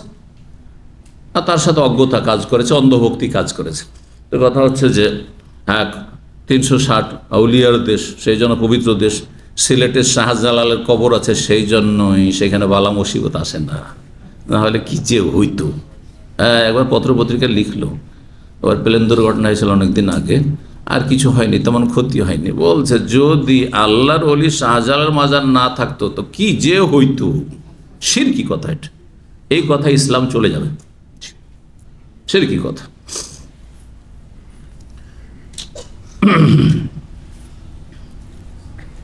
তো হাসান বাসরি রাহিমাহুল্লাহ কে সুফিরা তার নাম ভেঙে খায়। তারা বলে যে আমরা কোন তরিকার লোক? ওই হাসান বাসরির তরিকার লোক, তাজকিয়া নফসের ক্ষেত্রে আত্মার পরিশোধ। আমরা কোন তরিকার? ওই হাসান হুসেনের তরিকার লোক। আমরা হচ্ছে আলীর তরিকা। ওরা সিলসিলা পরম্পরা গণায়, কিন্তু যে আমাদের সিলসিলা ওইভাবে চলছে হাসান বাসরি হয়ে, বুঝতে পারছেন? এগুলো বড় গুমরাহি, এগুলো হচ্ছে শিরক বিদআতের চোরা রাস্তা। এই জন্য এই নাম জানে। অথচ হাসান বাসরির চাইতে শ্রেষ্ঠ তাবি হচ্ছেন সাঈদ ইবনে মুসাইয়্যিব, তার মতে হচ্ছেন মোহাম্মদ ইবনে সিরিন। মোহাম্মদ বিন সিরিন স্বপ্নের জগতে মোহাম্মদ বিন সিরিনের নাম ব্যবহার করে, জি। আর হাসান বাসরির নাম ব্যবহার করে এই সুফিজমের ক্ষেত্রে। তো হাসান বাসরি রাহিমাহুল্লাহ তিনি একজন তাবেঈ ছিলেন, বিশিষ্ট এবং ফাকিহ ছিলেন, আলেম ছিলেন। তো তার ফতোয়া হাসান বাসরি মনে করেন যে আসুলহাফা মানে কচ্ছপ, সুলহাফা বলা হয় কাকে? কচ্ছপ। কচ্ছপে কোনো আপত্তি তিনি মনে করেন না, কচ্ছপ খেতে পারেন। ওয়ালাম ইয়ারাল হাসান, হাসান বাসরি হ্যাঁ মনে করেন না বিশুল হাফাতে বাসান, যে কচ্ছপ খেলে কোনো অসুবিধা আছে। তার মানে কচ্ছপ খাওয়া হালাল। কচ্ছপ খাওয়া কি হালাল? জি। তবে কচ্ছপ জলচর প্রাণী না স্থলচর প্রাণী, এই নিয়ে দ্বিমত রয়েছে। কেউ কেউ বলেছেন যে 2 রকমই কচ্ছপ আছে, কেউ কেউ 2 রকমই কচ্ছপ আছে, যেগুলো জলচর প্রাণী মানে শুধু পানিতে থাকতে পারে, এক ধরনের কচ্ছপ আছে, সেগুলি খাওয়া যায়, যেগুলো জবাইও শর্ত নাই আর জীবিত শর্ত নাই, মরা পান খাওয়া যায়। কিন্তু উভয়চর হয়, কিছু কিছু আছে মাটির তলায়, হ্যাঁ, হাল চাষ করতে গিয়ে, জমি চাষ করতে গিয়ে অনেক সময় মাটি তোলা, অথচ সেখানে পানি টানি নাই, হয়তো 6 মাস পানি নেই, তারপরে আছে, সেগুলি খাওয়া যায় না। সেগুলির ক্ষেত্রে জবাই, হ্যাঁ খাওয়া যায়, কিন্তু জবাই করতে হবে, জবাই করতে হবে, সেই ক্ষেত্রে ওলামারা বলেছে। আল্লাহু তাআলা আলাম। ওয়াকাল ইবনে আব্বাস, আব্দুল্লাহ ইবনে আব্বাস রাদিয়াল্লাহু তাআলা আনহু বলেন, কুল্লু মিন সাইদিল বাহরি ওয়া ইন সাদাহু নাসরানিয়ুন আও ইয়াহুদিয়ুন আও মাজিউসিয়ুন। আচ্ছা, সাগর থেকে মাছ অথবা যা কিছু হোক না কেন, কাঁকড়া অথবা শামুক অমুক তমুক যা আছে সাগরের প্রাণী, এগুলি মুসলিম শিকার করা শর্ত না? যদি খ্রিস্টান করে, হিন্দু করে, মজুসি করে, জায়েজ কি না? জায়েজ। বলছেন যে কুল মিন সাইদিল বাহরি, সাগর মানে পানি থেকে যে কোনো কিছু শিকার করা হোক, যে কোনো প্রাণী, যদিও তা শিকার করে কোনো খ্রিস্টান, ইয়াহুদি অথবা মজুসি, অগ্নিপূজক বা হিন্দু, বুদ্ধিস্ট, সব জায়েজ। ওয়াকাল আবু দারদা, আবু দারদা বলছেন এক প্রকারের খাবার সম্পর্কে বা পানীয় সম্পর্কে, ফিল মুড়ি কি জিনিস? বলছেন এই খাবার শাম দেশে তৈরি করা হইতো। সেটা কি? সেটা আসলে প্রথম মদ থাকতো, হ্যাঁ, যাতে নেশা থাকতো, মদ। কিন্তু মদটাকে প্রক্রিয়াজাত করে সেই যে নেশা তাতে চলে, সেই নেশা তার থেকে চলে যেত। কীভাবে সেটা করতো? তাতে কিছু লবণ দিত মদে, হ্যাঁ, নেশাজাত খাবারে কিছু লবণ দিয়ে দিল, আর কি মাছ ছেড়ে দিত তাতে, আর তারপরে সূর্যের তাপে রেখে দিত। আর সূর্যের তাপে সেটাকে রাখার কারণে যে মদে নেশা ছিল, সেই নেশা চলে যেত। আর তারপরে সেটা তারা খেত সিরকার মতো করে। আজকাল সিরকাকে কি বলছেন? ভিনিগারের মতো করে খেত। এটা জায়েজ কি না? এক সময় সেটা কি ছিল? হ্যাঁ, তাতে নেশা ছিল, হ্যাঁ, মানে তখন মদ ছিল, কিন্তু সেটাকে ধরেন প্রক্রিয়াজাত করে, হ্যাঁ, সাথে প্রসেসিং করে, আর তারপরে তাতে কিছু দিয়ে অথবা জ্বালিয়ে তারপর তার নেশাটাকে শেষ করে দিল, তাহলে জায়েজ কি না? তো বিষয়টাতে ইখতিলাফ রয়েছে, কিন্তু এখানে আবু দারদা রাদিয়াল্লাহু তাআলা আনহু মত হচ্ছে যে জায়েজ, সেটা জায়েজ। হানাফি মযহাবে জায়েজ। এই ক্ষেত্রে আবার হানাফি মযহাবে ঢিলা ফতোয়া রয়েছে, হ্যাঁ, কথা বুঝতে পেরেছেন? এই জন্য হানাফি মযহাবের প্রসিদ্ধ ফতোয়া যে খেজুর ভিজিয়ে নবীজ বলা হয়, নবীজ বলা হয়, খেজুর ভিজিয়ে রাখলে তাতে আপনার ধর নেশা চলে আসতে পারে। ওর একটা 3টা স্তর আছে, খেজুর ভিজানোর 3টা স্তর আছে। একটা হচ্ছে খেজুর ভিজিয়ে রাখলেন কিন্তু তেমন মিষ্টি হলো না, বেশি মিষ্টি হলো না, তাহলে তো কোনো অসুবিধা নেই, হ্যাঁ, কোনো ইখতিলাফ নেই। আর একটা হচ্ছে যে খেজুর ভিজিয়ে রাখার পরে 1 দিন বা 24 ঘন্টা ভিজিয়ে রাখলেন, আর হয়তো ঠান্ডার সময় রয়েছে, আর যথেষ্ট মিষ্টি হয়ে গেছে, খেজুরের যা তাতে মিষ্টিটা ছিল সব পানিতে চলে এসছে, একবার শরবতের মতো হয়ে গেছে, কিন্তু তাতে নেশা আসেনি, হ্যাঁ, সেটা খাওয়া যাবে কি না? সেটাও খাওয়া যাবে, কিন্তু সেটাতে উজু করা যাবে কি না? উজুর ক্ষেত্রে বিষয়টি, উজুর ক্ষেত্রে আর একটা মশলা এখানে শুনে নেয়। প্রথম স্তরে যেটা ছিল যে ধরুন 2-3 ঘন্টা 4 ঘন্টা ভিজিয়ে রাখা হয়েছে, খেজুর পানি দিয়ে ভিজিয়ে রাখা হয়েছে, কিন্তু তাতে মিষ্টি হয়ে যায়নি। এখন ওই খেজুরটাকে উঠিয়ে ফেলে দিলে ওইটাকে বলবেন না যে এটা শরবত, হ্যাঁ, পানির মতোই আছে, তাহলে বলছে এটা পানি, যেহেতু নাম এখনও পরিবর্তন হয়নি, পানি হয়ে আছে, তো উজু করা যাবে, এই না বীজ দিয়ে উজু করা যাবে। কিন্তু ধরেন 24 ঘন্টা বা তার বেশি বা কম ভিজিয়ে রাখার কারণে সেটা মিষ্টি হয়ে গেছে, মিষ্টি হয়ে, আর পানির নাম থাকেনি, তার নাম, হ্যাঁ, নবীজ হয়ে গেছে বা শরবত হয়ে গেছে, হ্যাঁ, জুস হয়ে গেছে, তাহলে উজু করা যাবে? উজু করা যাবে না, উজু করা যাবে না। আচ্ছা, 3য় পর্যায়ে এত যথেষ্ট সময় ধরে সেটা তাতে ভিজিয়ে রাখা হয়েছে, আর সেটা গরমে রাখা হয়েছে অথবা রোদরে রাখা হয়েছে, যার ফলে তাদের ফেনা ফেনা হয়ে নেশা চলে এসছে, তাহলে সেটা খামর হয়ে গেল, মদ হয়ে গেল তখন, বুঝছেন না? তো নবীজের 3টি স্তর রয়েছে। তো এখানেও আবু দারদা রাদিয়াল্লাহু তাআলা আনহুর, হ্যাঁ, সেটি ব্যক্তিগত মত ছিল, আর সামদেশের লোকেরা এটা ব্যবহার করত। হানাফি মযহাব এই মতটিকে স্বীকৃতি দেওয়া হয়েছে, কিন্তু বাকি 3 মযহাবে, শাফি, মালিক, আহমদের মযহাবে, আহলুল হাদিস, তাদের কাছে না, এটা খাওয়া জায়েজ নাই। জাবাহাল খামরা, কি বলছেন তিনি? জাবাহাল খামরা, মদকে জবাই করে দিয়েছে। মদকে কেমন করে জবাই করা হয়? মানে জবাই যে কাজটা করে, জবাই কি করে? হালাল করে, মানে হালাল করে দিল, জবাই করে দিল মানে হ্যাঁ, মদকে হালাল করে দিল, অথচ মদ হারাম ছিল। কিসে? আর নিনান, নিনান নুনের বহু বচন। নুন মানে কি, কে বলতে পারে? নুন মানে ওই বাংলা নুন না, আমাদের সে তো লবণকে নুন বলা হয়, ওই বাংলা নুন, আরবি নুন কোরআনে আছে। কে বললো? মাশাআল্লাহ, আছে তো দেখছেন। ওয়াজান নুনে ইজ যাহাবা মুগাযিবান ফাজান্না আল্লা নাকদির আলাইহি ফানাদা ফি যুলুমাতি আল্লা ইলাহা ইল্লা আনতা সুবহানাকা ইন্নী কুনতু মিনাজ জালিমিন। প্রসিদ্ধ দোয়া মুখস্থ আছে, দোয়ার আগে ওই আয়াতই তো রয়েছে। জান্নুনে, ওই মাছওয়ালা মাছের কথা স্মরণ কর, আল্লাহ বলছে। ওই মাছওয়ালা মাছ, মাছওয়ালা নবী, মাছওয়ালা নবীর কথা স্মরণ করো হে মানুষ, হে মুসলিম। ইজ যাহাবা মুগাযিবান, যখন জাতি কাফের অবাধ্যদের উপর অসন্তুষ্ট হয়ে রাগ করে গোসা করে তিনি গ্রাম থেকে বেরিয়ে চলে গেলেন। চলে গেলাম, তোমাদের থাকো, তোমরা আল্লাহর আযাব তোমাদের আসো, আমি চলে গেলাম, থাকবো না তোমাদের সাথে। ইজ যাহাবা মুগাযিবান ফাজান্না আল্লা নাকদির আলাইহি, তিনি ধারণা করলেন যে আমার এই রাগ করে চলে যাওয়াটাতে আল্লাহ আমাকে ধরবেন না, আমার জন্য সংকুচিত করবেন না। হ্যাঁ, কিন্তু আল্লাহ রাগ করে নিলেন। হ্যাঁ, বড় মানুষের ছোট ভুলেও রাগ হয়ে যায়, যাকে যে যত বেশি ভালোবাসে তার ছোট ভুলেও রাগ হয়ে যায়, হয় না? জি হ্যাঁ, এই জন্য, অথচ এটা কোনো ব্যাপার ছিল না।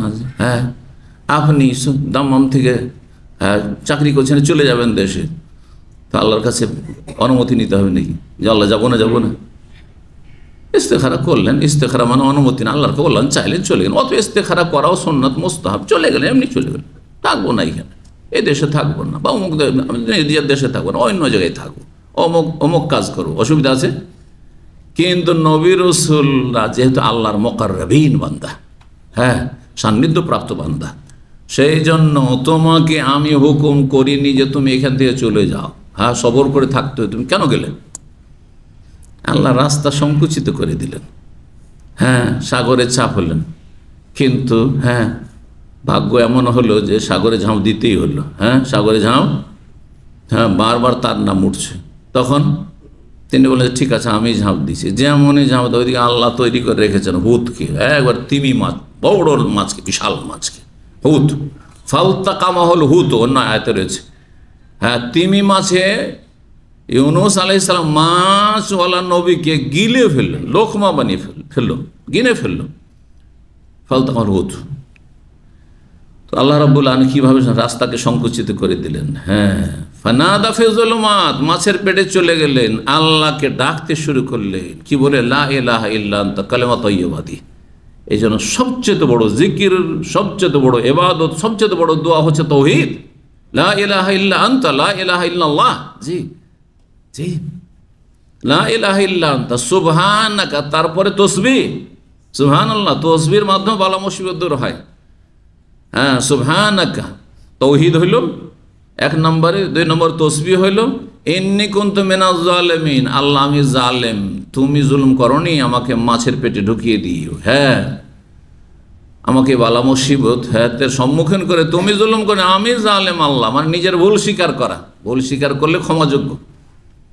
যে কর্মচারী ভুল স্বীকার করে, ভুল করে নিজের দিকে ভুল স্বীকার করেছে, ওকে এক্সিট সাধারণত লাগাবেন না, রে নিজেই স্বীকার করেছে, সত্য কথা বলেছে এবং নিজে ভুল স্বীকার করেছে, তাই না? কিন্তু কেউ স্বীকার করছেন না, আর তারপরে তদন্ত তল্লাশির পরে যে ধরা পড়ে, তখন আর ক্ষমা হয় না, ঠিক না? জি, ইন্নী কুনতু মিনাজ জালিমিন। জি, তো মুড়ি সম্পর্কে আবু দারদার মত ছিল জাবাহাল খামরা, মানে মদকে জবাই করে দিয়েছে, মানে হালাল করে দিয়েছে। কিসে? মাছে এবং সূর্যের তাপে। তাহলে মাছ আর তার সাথে লবণও দেওয়া হয়তো, কিন্তু সেটা এখানে উল্লেখ করা হয়নি। মাছ, লবণ আর তারপরে সূর্যের তাপে রেখে দিলে সেই মদের যে নেশাটা থাকতো সেটা চলে যেত। সেটা আবু দারদার কাছে হালাল ছিল। সামদেশের লোকের মুড়ি নামক খাবার বা পানীয় খেত। 5493 নম্বর হাদিস বর্ণনা করেছেন জাবের রাদিয়াল্লাহু তাআলা, তিনি বলেন, গাজাওনা জাইশাল খাবতে, আমরা যুদ্ধ করেছিলাম রাসূলুল্লাহ সাল্লাল্লাহু আলাইহি সাল্লামের জামানায় জাইশুল খাবতের যুদ্ধ। জাইশ মানে সেনাবাহিনী, আর খাবত মানে এমন গাছ যেই গাছে কাঁটা থাকে, কাঁটাযুক্ত, বাবলা গাছের মতো, বাবলা গাছ বা তার কাছাকাছি গাছ, খাবত। তো বাবলা গাছের সেনাবাহিনীতে আমরা যুদ্ধ করেছিলাম, মানে সেই সেনা দলে আমরা শরীকে যুদ্ধ করেছিলাম। ও ওম্মেরা আবু ওবায়দা, আবু ওবায়দা ইবনুল জাররাহ রাদিয়াল্লাহু তাআলা আনহু, প্রখ্যাত সাহাবী, আশরা মুবাশশার 10 জন যে জান্নাতে সুসংবাদ প্রাপ্ত তাদের অন্যতম, আমিন হাজিল উম্মাহ, রাসূল বলেছেন তিনি এই সেনা দলের আমির ছিলেন, তিনি প্রধান সেনা প্রধান ছিলেন। তার মানে রাসূলুল্লাহ সাল্লাল্লাহু আলাইহি ওয়াসাল্লাম তাতে ছিলেন না। সফরে জুআন শাদীদান, আমরা প্রচণ্ড ক্ষুধার্ত হয়ে পড়েছিলাম, খাবার দাবার সব শেষ হয়ে গেছে, যা ছিল আমাদের কাছে সব শেষ হয়ে গেছে। এমন কি তারা ওই যে মরুভূমিতে বাবলা গাছ বা কাঁটাযুক্ত গাছ ছিল, সেই গাছের পাতাও খেয়েছে। অন্য হাদিসে রয়েছে যে গাছের পাতাও খেয়েছিলাম আমরা, আর গাছের পাতা খেয়ে, সেই কাঁটাযুক্ত গাছের পাতা খেয়ে বকরির নেদির মতো আমাদের পায়খানা হইত। কেন বকরির নেদি কেন এরকম হয়? কারণ তারা পাতা খায়, ঘাস পাত খায়, সেজন্য। তো এই জন্য এই যুদ্ধের নাম জাইশুল খাবত পড়েছিল। ফালকাল বাহরু, আল্লাহ রিজিক পাঠিয়ে দিচ্ছেন। হঠাৎ করে আমরা সাগর অঞ্চলে ছিলাম, জেদ্দা থেকে নিয়ে যে এম্বর দিকে যে সাগর, লোহিত সাগর আসছে, ওই সাইডে যুদ্ধটি ছিল। তো বলছেন যে হঠাৎ করে সাগর নিক্ষেপ করলো হুতান, একটি তিমি মাছ, বিশাল মাছ। হুতের অর্থ তিমি করা হয়েছে, আর হুত যে কোনো বড় মাছকে বলা হয়, ছোট মাছকে হুত বলা হয় না। সে যে নিক্ষেপ, সাগরে যে নিক্ষেপ করলো, কিন্তু মৃত অবস্থায়, জীবিত ছিল না, সেটা মরা। তাহলে বোঝা গেল ছোট হোক বড় হোক, ছোট হোক আর বড় হোক, মাছের আকারে হোক আর অন্য কোনো আকারে হোক, জীবিত হোক আর মৃত হোক, যদি সাগর থেকে, সাগরে যেসব জলচর প্রাণী পান, তাহলে সেটা খাওয়া জায়েজ। বলছেন যে এত বড় মাছ ছিল, বা এত বড় সেই জন্তুটি ছিল, লাম ইউরা মিসলহু, ওই রকম কোনোদিন দেখা যায়নি, মানে জীবনে এত বড় তিমি মাছ কোনোদিন দেখিনি। ইউকাউল, আমার যার নাম ছিল আম্বর মাছ, যার নাম ছিল আম্বর মাছ। ফাঁকাল্লা, তাহলে বোঝা গেল যে হুত, এখনকার যুগে হুত মানে তিমি করা হচ্ছে, কিন্তু এই মাছের নাম কি ছিল? হুত। যে কোনো বড় মাছকে বলা হয়তো তখন 1400 বছর আগে, আর এই মাছের নাম আম্বার মাছ ছিল। ফাঁকাল্লা মিনহু নিসফা শাহরিন, আমরা তা থেকে খেতে থাকলাম এই সফরে 15 দিন। তখন ফ্রিজ ছিল, তাহলে কি গন্ধ হয়নি? গন্ধ হয়েছে, খেয়েছেন। হ্যাঁ, ওই রকম হয়তো শুকিয়ে রাখার ব্যবস্থা করেছেন, অথবা গন্ধ হলে, তাহলে সামান্য গন্ধ হইলে যে খাওয়া যাবে না, যদি দেখা যায় এটা আমার জন্য খুব ক্ষতি করবে, অথবা আমার কোনো প্রয়োজন নেই, সেটা ভিন্ন বিষয়। আজমান মিনে জামি, খাওয়া দাওয়া হইল। তারপরে তার যে কাঁটা ছিল কত বড়, এটা বোঝানোর জন্য বলছে আবু ওবায়দা যাররা, আচ্ছা, এই কাঁটাগুলোকে হাড্ডি বলা হয়েছে। এখন মাছের হাড্ডি যদি বলি তাহলে তো বুঝতে পারবেন না, কারণ মাছের কাঁটা বলে অভ্যস্ত বাঙালি জাতি, তাই না? কিন্তু হাদিসে তো কাঁটার কথা আসেনি, শৌক বলে। আজকাল শৌকুস সামাক, মাছের কাঁটা বলছেন, কিন্তু কাঁটা তো বলা হয়নি। কি বলা হয়েছে? হাড্ডি।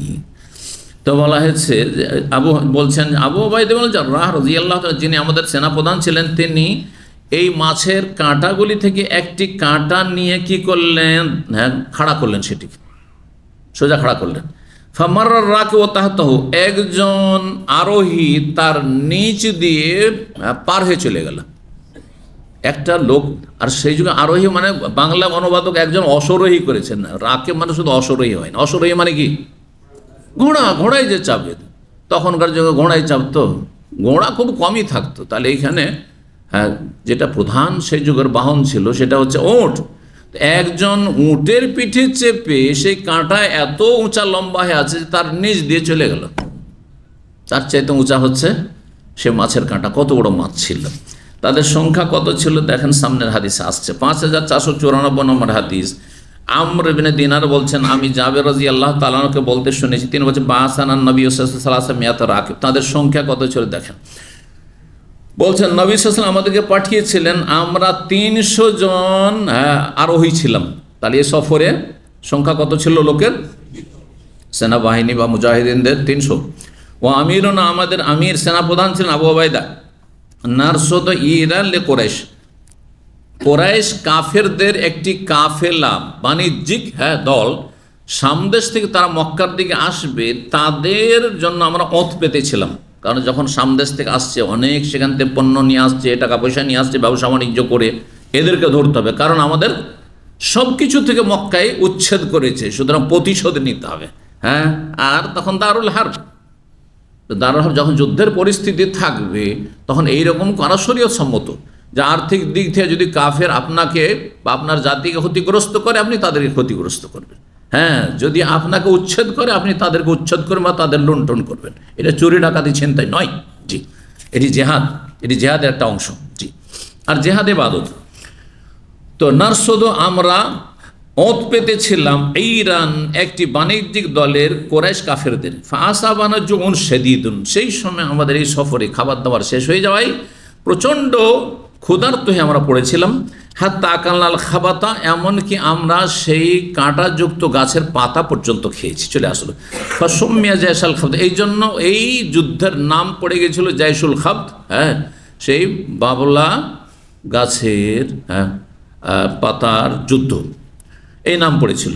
ওয়াল কাল বাহার হুতান, সেই সময় সাগর একটি বিশাল প্রাণী বা বিশাল মাছ নিক্ষেপ করলো শুকনোতে। এত বড় মাছ তো পানি থেকে উঠানো যেত না, সাগর থেকে উঠানো সম্ভবই ছিল না, টেনে নিয়ে চলে যেত মানুষকে হয়তো, হ্যাঁ, বা খেয়ে ফেলতো।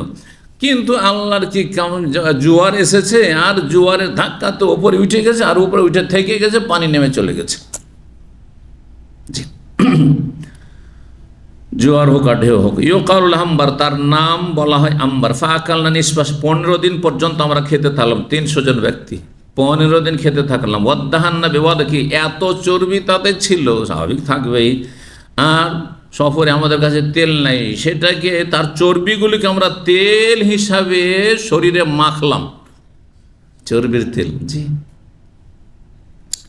হাত্তা সালোহাত আজসাম, এতে আমাদের খেয়ে দিয়ে আর তেল শরীরে মালিশ করে আমাদের শরীরগুলো সব সতেজ হয়ে গেল, আমরা সব মোটা সোটা হয়ে গেলাম, হ্যাঁ, হেলথি হয়ে গেলাম। কালাফা আখাজ আবু ওবায়দা জিল আমিন আজলাইহি, আবু ওবায়দা রাদিয়াল্লাহু তাআলা, তারপরে খাওয়া দাওয়া যখন শেষ হলো, বিশাল সে মাছের কাঁটা পড়ে আছে, তার একটি পাঁজরার কাঁটা কে টেনে নিলেন। ফানাসাবাহার, সেটাকে খাড়া করলেন। নাসাবায়ান সহ মানে দাঁড় করা, খাড়া করলেন। ফামাররার রাকেও তাহত, তারপর একজন আরোহী তার নিজ দিয়ে পার হয়ে চলে গেল, তার নিজ দিয়ে পার হয়ে চলে। ওয়াকানা ফিনা রাজুলুন, আমাদের মাঝে জনৈক ব্যক্তি ছিল। ফালামাস্তাদাল জুও, যখন প্রচণ্ড খিদা লেগেছে আর কিছুই খাবার নেই, একবার না খেয়ে আমরা সেই ওই আপনার বাবলা পাতা খাচ্ছি বা কাঁটাযুক্ত গাছের পাতা খাচ্ছি, সেই সময় এই যেইগুলো আমরা বাহন, আমরা উটের পিঠে চাপছিলাম, সেগুলি 3টি উটকেও তিনি জবাই করে দিলেন। সোম্মা সালাসে জাজায়, তারপরে আবার 3টি জবাই করলেন। সোম্মা নাও 6টি জবাই হয়ে গেল। কয়শো জন? 300 জন, 6টি জবাই হয়ে গেছে। এইরকম যদি ডেলি জবাই করে করে খেতে থাকো, তাহলে কয়েকদিনের মধ্যে সমস্ত উটগুলি সব শেষ হবে, তখন পায়ে হাঁটা ছাড়া কোনো উপায় থাকবে না। এখন যদিও যতটা আমরা জনসংখ্যা আছে আমাদের, ততটা পরিমাণ যদি বাহন নাও থাকে, পালাক্রমে তাতে চাপা যাবে, যে কিছু লোক হাঁটলো আর তারপরে কিছু লোক উটের পিঠে চাপলো, তারপরে যারা উটের পিঠে চেপেছিল, এইরকম করতেন সাহাবায়ে কেরামগণ। আর তারপরে এক উটের পিঠে 2-3জনও চাপতেন। কিন্তু এইভাবে খেতে থাকলে তো সব শেষ হয়ে যাবে, তখন তো আমরা মরে যাবো মরুভূমিতে হাঁটতে হাঁটতে, আরও বিপদে পড়বো। তখন আবু ওবায়দা ইবনে জাররাহ রাদিয়াল্লাহু তাআলা কি করলেন? নিষেধ করলেন যে না, এই উট জবাই করতে পারবে না। এখান থেকে একটি মাসলা ইস্তেমবাদ করা যায়, আজকালকার রাষ্ট্রীয় আইন কানুনের ক্ষেত্রে যে রাষ্ট্রনায়ক যারা, তারা যদি দেশের বৃহৎ স্বার্থে বা দেশের সম্পদ সুরক্ষার বৃহৎ স্বার্থে কোনো কিছুতে বাধা নিষেধ করে, আর সেটা ইসলামের সাথে সাংঘর্ষিক না হয়, তো আনুগত্য করা ফরজ। কি বুঝলেন? এই সময়গুলোতে তোমরা ইলিশ মাছ ধরতে পারবে না, কারণ এই সময় ইলিশ মাছ ডিম দিবে হয়তো। হ্যাঁ, আমাদের দেশে হরিণ শেষ হতে যাচ্ছে, সুতরাং হরিণ শিকার করতে পারবে না। মশালাগুলি আসতে পারে আপনার সামনে। হ্যাঁ, ফতুয়া জায়েজ রয়েছে, রাষ্ট্রনায়ক করতে পারবে যেমন, কিন্তু বৃহৎ স্বার্থ থাকতে হবে। স্বার্থটা কি? স্বার্থ কাফেরকে খুশি করে যেন না হয়, স্বার্থ দেশের নাগরিকের স্বার্থ, দেশের মানুষের স্বার্থ, দেশের মানুষের অর্থনীতির স্বার্থ, দেশের সুরক্ষা স্বার্থ, এই স্বার্থে হইতে হবে। জি, আল্লাহ যেন তৌফিক দান করেন। 13 নম্বর অধ্যায় বলছেন বাবু আকলিল জারাদ। এই অধ্যায় হচ্ছে জারাদ খাওয়া। জারাদ কাকে বলা হয়? পঙ্গপাল ফড়িং, পঙ্গপাল খাওয়া জায়েজ না না জায়েজ? জায়েজ, কিন্তু আপনার রুচি হলে খান, না হলে না খান, জায়েজ কাজ। জি। 5495 নম্বর হাদিস। হাদিস বর্ণনা করছেন আবু ইয়াফুর তাবি, তিনি বলছেন আমি ইবনে আবি আফা মানে আব্দুল্লাহ বিন আবি আফা থেকে শুনেছি, সাহাবী রাদিয়াল্লাহু আনহু কাল গাযাওয়ানা মান সাবা গাযাওয়াত, আমরা নবী সাল্লাল্লাহু আলাইহি ওয়াসাল্লাম 7টি যুদ্ধে শরীক হয়েছি, অথবা আউসিত্তান 6টি যুদ্ধে শরীক হয়েছি, কুন্না নাকুল মাহুল যারা, তার সাথে আমরা এই যুদ্ধের সফরে, জেহাদের সফরে পঙ্গপাল খেয়েছি। হেজাজ মক্কা মদিনার অঞ্চলে এই পঙ্গপাল ফড়িং খুব বেশি সিজনে আসে, সব সিজনে নয়, কিন্তু কিছু কিছু সিজনে এত বেশি আসে। মাঝে মধ্যে আমরা যখন মদিনায় থাকতাম, আল্লাহ, রাস্তাঘাট বিছিয়ে থাকতো। একবার তো মসজিদে নববীতে চারে বিছিয়ে আছে। মসজিদ নববীতে যে ভিতরে ঢুকলে আপনার পুরানো মসজিদের পিছন দিকে দুটো খোলা জায়গা আছে না, যেগুলোতে ছাতার মতো লাগানো আছে, ওই জায়গাগুলো তখন ছাতা ছিল না। আমাদের যুগে কিন্তু এগুলো সব লেগেছে, আমরা যখন লেখাপড়া করতাম, আজকে থেকে 34-35 বছর আগে। তো সেই জায়গাগুলোতে বিছিয়ে থাকতো, মসজিদের ভিতরে বিছিয়ে আছে, সালাত পড়তে এসে দেখে বিছিয়ে আছে, এত বেশি মাঝে মাঝে এগুলো আসতো। এগুলি খাওয়া জায়েজ, জীবিত পান আর মৃত পান খাওয়া জায়েজ, রুচি হলে খান আর না হলে না খান। জি। 14 নম্বর অধ্যায় বলছেন বাবু আনিয়াতিল মজুস ওয়াল মাইতা। এই অধ্যায় হচ্ছে অগ্নিপূজক অর্থাৎ মুশরিক। অগ্নিপূজক মানে শুধু অগ্নিপূজক না, অগ্নিপূজক যারা আগুনের পূজা করে তারা বহুত্ববাদী মুশরিক, পৌত্তলিক। ঠিক তেমনি হিন্দুরা যারা মূর্তি পূজা করে তাদের হুকুম আর অগ্নিপূজকের হুকুম একই। এইরকম বুদ্ধিস্ট তারাও মুশরিক, এইরকম যারা শিখ তারাও মুশরিক, তারা তাদের যে গুরু নানক তার পূজা করে। জি, যদিও প্রথম দিকে শিখদের মধ্যে ছিল যে আমরা নিরাকারের পূজা করি, আর এই শিক্ষাই ছিল গুরু নানকের, কিন্তু তারপরে তারা গুরু নানক পূজা করেছে। এইরকমই বুদ্ধিস্টরা বুদ্ধদেবের পূজা করে। তো কথা হচ্ছে এরা সব মুশরিক, পৌত্তলিক। জি। তো এদের পাত্রগুলি ব্যবহার করা কেমন? এক হচ্ছে ইহুদি খ্রিস্টানদের পাত্র, আর এক হচ্ছে যারা মুশরিক, পৌত্তলিক, অগ্নিপূজক, হিন্দু ইত্যাদি, তাদের পাত্র বাসনগুলি, হাঁড়ি বাসন ব্যবহার করা কেমন? ওয়াল মাইতা আনিয়াতুল মাইতা, এমন পাত্র যাতে মরা জীবজন্তু পাকশাক করা হয়, হারাম জীবজন্তু খায় হয়তো, সেই পাত্রগুলি ব্যবহার করা কেমন? কোনো সময় প্রয়োজন হয়ে গেল। আর জানেন যে এরা বিড়াল খায়, এরা কখনো কুকুরের গোস্তও খায়, অথবা আরও কিছু খায়, অনেক এঁদুর খায়। আমাদের দেশে সাঁওতাল যারা আছে, সাঁওতাল বুঝেন, আদিবাসী কিছু সাঁওতাল থাকে, পাহাড়ি এলাকায় থাকে, তো ইন্ডিয়াতেও আছে, বাংলাদেশও আছে কিছু কিছু অঞ্চলে।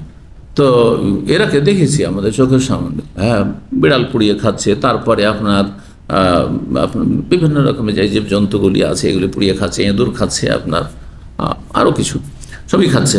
তখন এদের পাত্রগুলি যারা কাফের, তাদের কাছে তারা হালাল হারাম নেই, তাদের এই পাত্রগুলি যেগুলিতে মরা জীবজন্তু তারা পাকশাক করে খায় বা রাখে, আর তারা মুশরিক, তাদের থালা বাসনগুলো বা হাঁড়ি বাসনগুলো ব্যবহার করার হুকুম কি? নিয়ে আসছেন হাদিস 5496 নম্বর হাদিস। হাদিস মানে আবু সালাব আল হোসেনি রাদিয়াল্লাহু তাআলা, তিনি বলেন আতাইতুন নবী সাল্লাল্লাহু আলাইহি ওয়াসাল্লাম, আমি নবী সাল্লাল্লাহু আলাইহি ওয়াসাল্লামের কাছে আসনা, ফাকুলতু, বলেন ইয়া রাসূলুল্লাহ, হে আল্লাহর রাসূল, ইন্না বিআরযি আহলিল কিতাব, আমরা আহলে কিতাব ইহুদি খ্রিস্টানদের অঞ্চলে বসবাস করি, ফানাকুলু ফি আনিয়াতিহিম, তাদের পাত্রগুলি থেকে আমরা খাওয়া দাওয়া করি। খাওয়া দাওয়ার সময় অনেক সময় আমাদের কাছে থালা বাসন থাকে না, বাড়ি থাকে না, তখন পাকশাকের জন্য অথবা খাওয়া দাওয়ার জন্য তাদের পাত্রগুলি, থালা বাসন ব্যবহার করি। ওয়াবি আরজে সাইদিন, আমরা আবার এমন অঞ্চলে বসবাস করি যেগুলো হচ্ছে শিকারী অঞ্চল, অর্থাৎ শিকারী পশু পাখি সেখানে পাওয়া যায়। আসিদ কৌসি, আমি তীর ধনুক দিয়েও শিকার করি। কৌস মানে ধনুক, আর ধনুক তীর ছাড়া ব্যবহার হয় না, সুতরাং এখানে অর্থ দুটোই করতে হবে। কি? তীর ধনুক দিয়ে আমরা শিকার করে থাকি, তাহলে তীর ধনুক দিয়ে শিকার করা আর বৈধতা আছে। আসিদ বেকালবি আল মুআল্লাম, আর কখনো কখনো আমি প্রশিক্ষণ প্রাপ্ত আমার কুকুর আছে, সেই কুকুর দিয়ে শিকার করি। কুকুর দিয়ে শিকার করা শরীয়তে রয়েছে। অবেকালবি আল্লাযী লাইসা বিমুআল্লাম, কখনো কখনো এমন কুকুর দ্বারা শিকার করি যেই কুকুর প্রশিক্ষণ প্রাপ্ত না, সাধারণ কুকুর। যেমন আজকাল অধিকাংশ লোকের যেসব কুকুর বসছে এগুলো হচ্ছে সাধারণ কুকুর, এগুলো প্রশিক্ষণ প্রাপ্ত নয়। প্রশিক্ষণ প্রাপ্ত কুকুরের লক্ষণ এর আগে প্রথম পর্বে, দ্বিতীয় পর্বে আলোচনা করি সোমবার মঙ্গলবারে। যারা বলবেন একজন হাত তুলবেন। কয়টি লক্ষণ? 3টি। কি কি?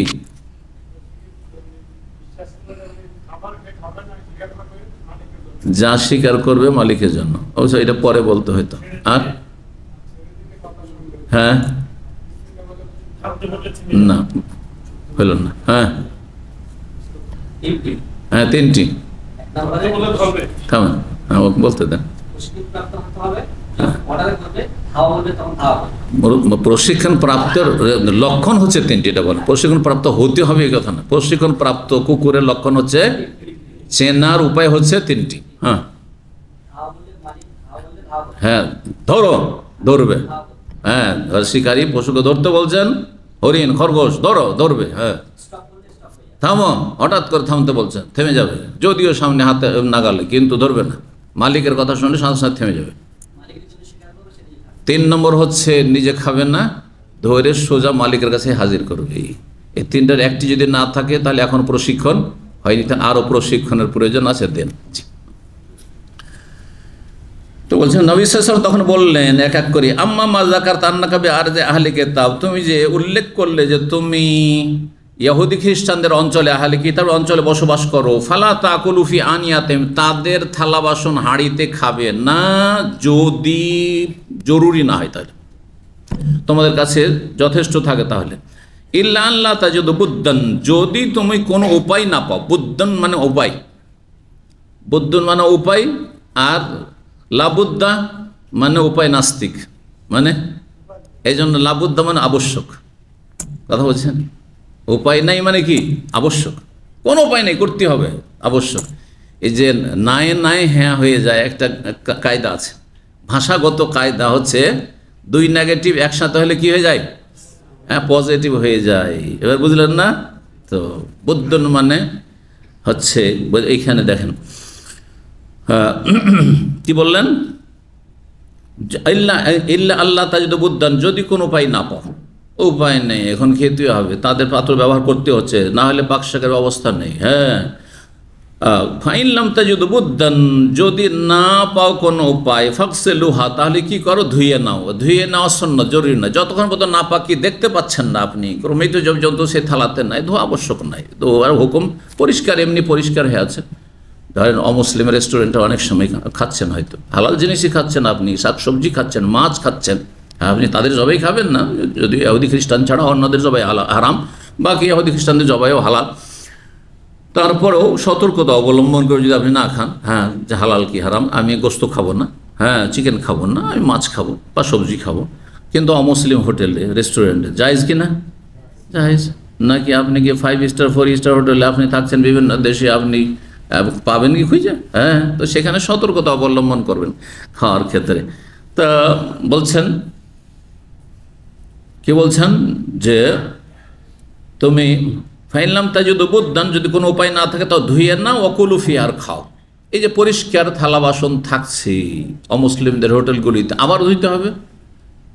ধোয়া মুস্তাহাব, ধোয়ার হুকুম হচ্ছে মুস্তাহাব, ভালো, যে তারা কিভাবে ধুয়েছে না ধুয়েছে আমি একটু ধুয়ে নিই, কিন্তু যদি দেখেন যে পরিষ্কার আছে তো ধোয়া জরুরি না। আম্মা মা যাকারতা, আর যা তুমি উল্লেখ করলে আর একটি মাসলা, আন্নাকুম বিআরদি সাইদ, তোমরা শিকারী অঞ্চলে বসবাস করো, ফামা সিদ্দা বিকাউসিকা, তুমি তোমার তীর ধনুক দিয়ে যদি শিকার করো, ফাজকুর ইসমাল্লাহ, বিসমিল্লাহ বলো, যখন তীর ছুড়বেন তখন কি করবেন, বিসমিল্লাহ বলতে হবে, না হলে হবে না। কিন্তু আর কি করতে হবে, ওয়াকুল, বিসমিল্লাহ বলে যদি ছাড়ো, আর তারপরে জীবিত যদি পেয়ে যাও তাহলে জবাই করো না।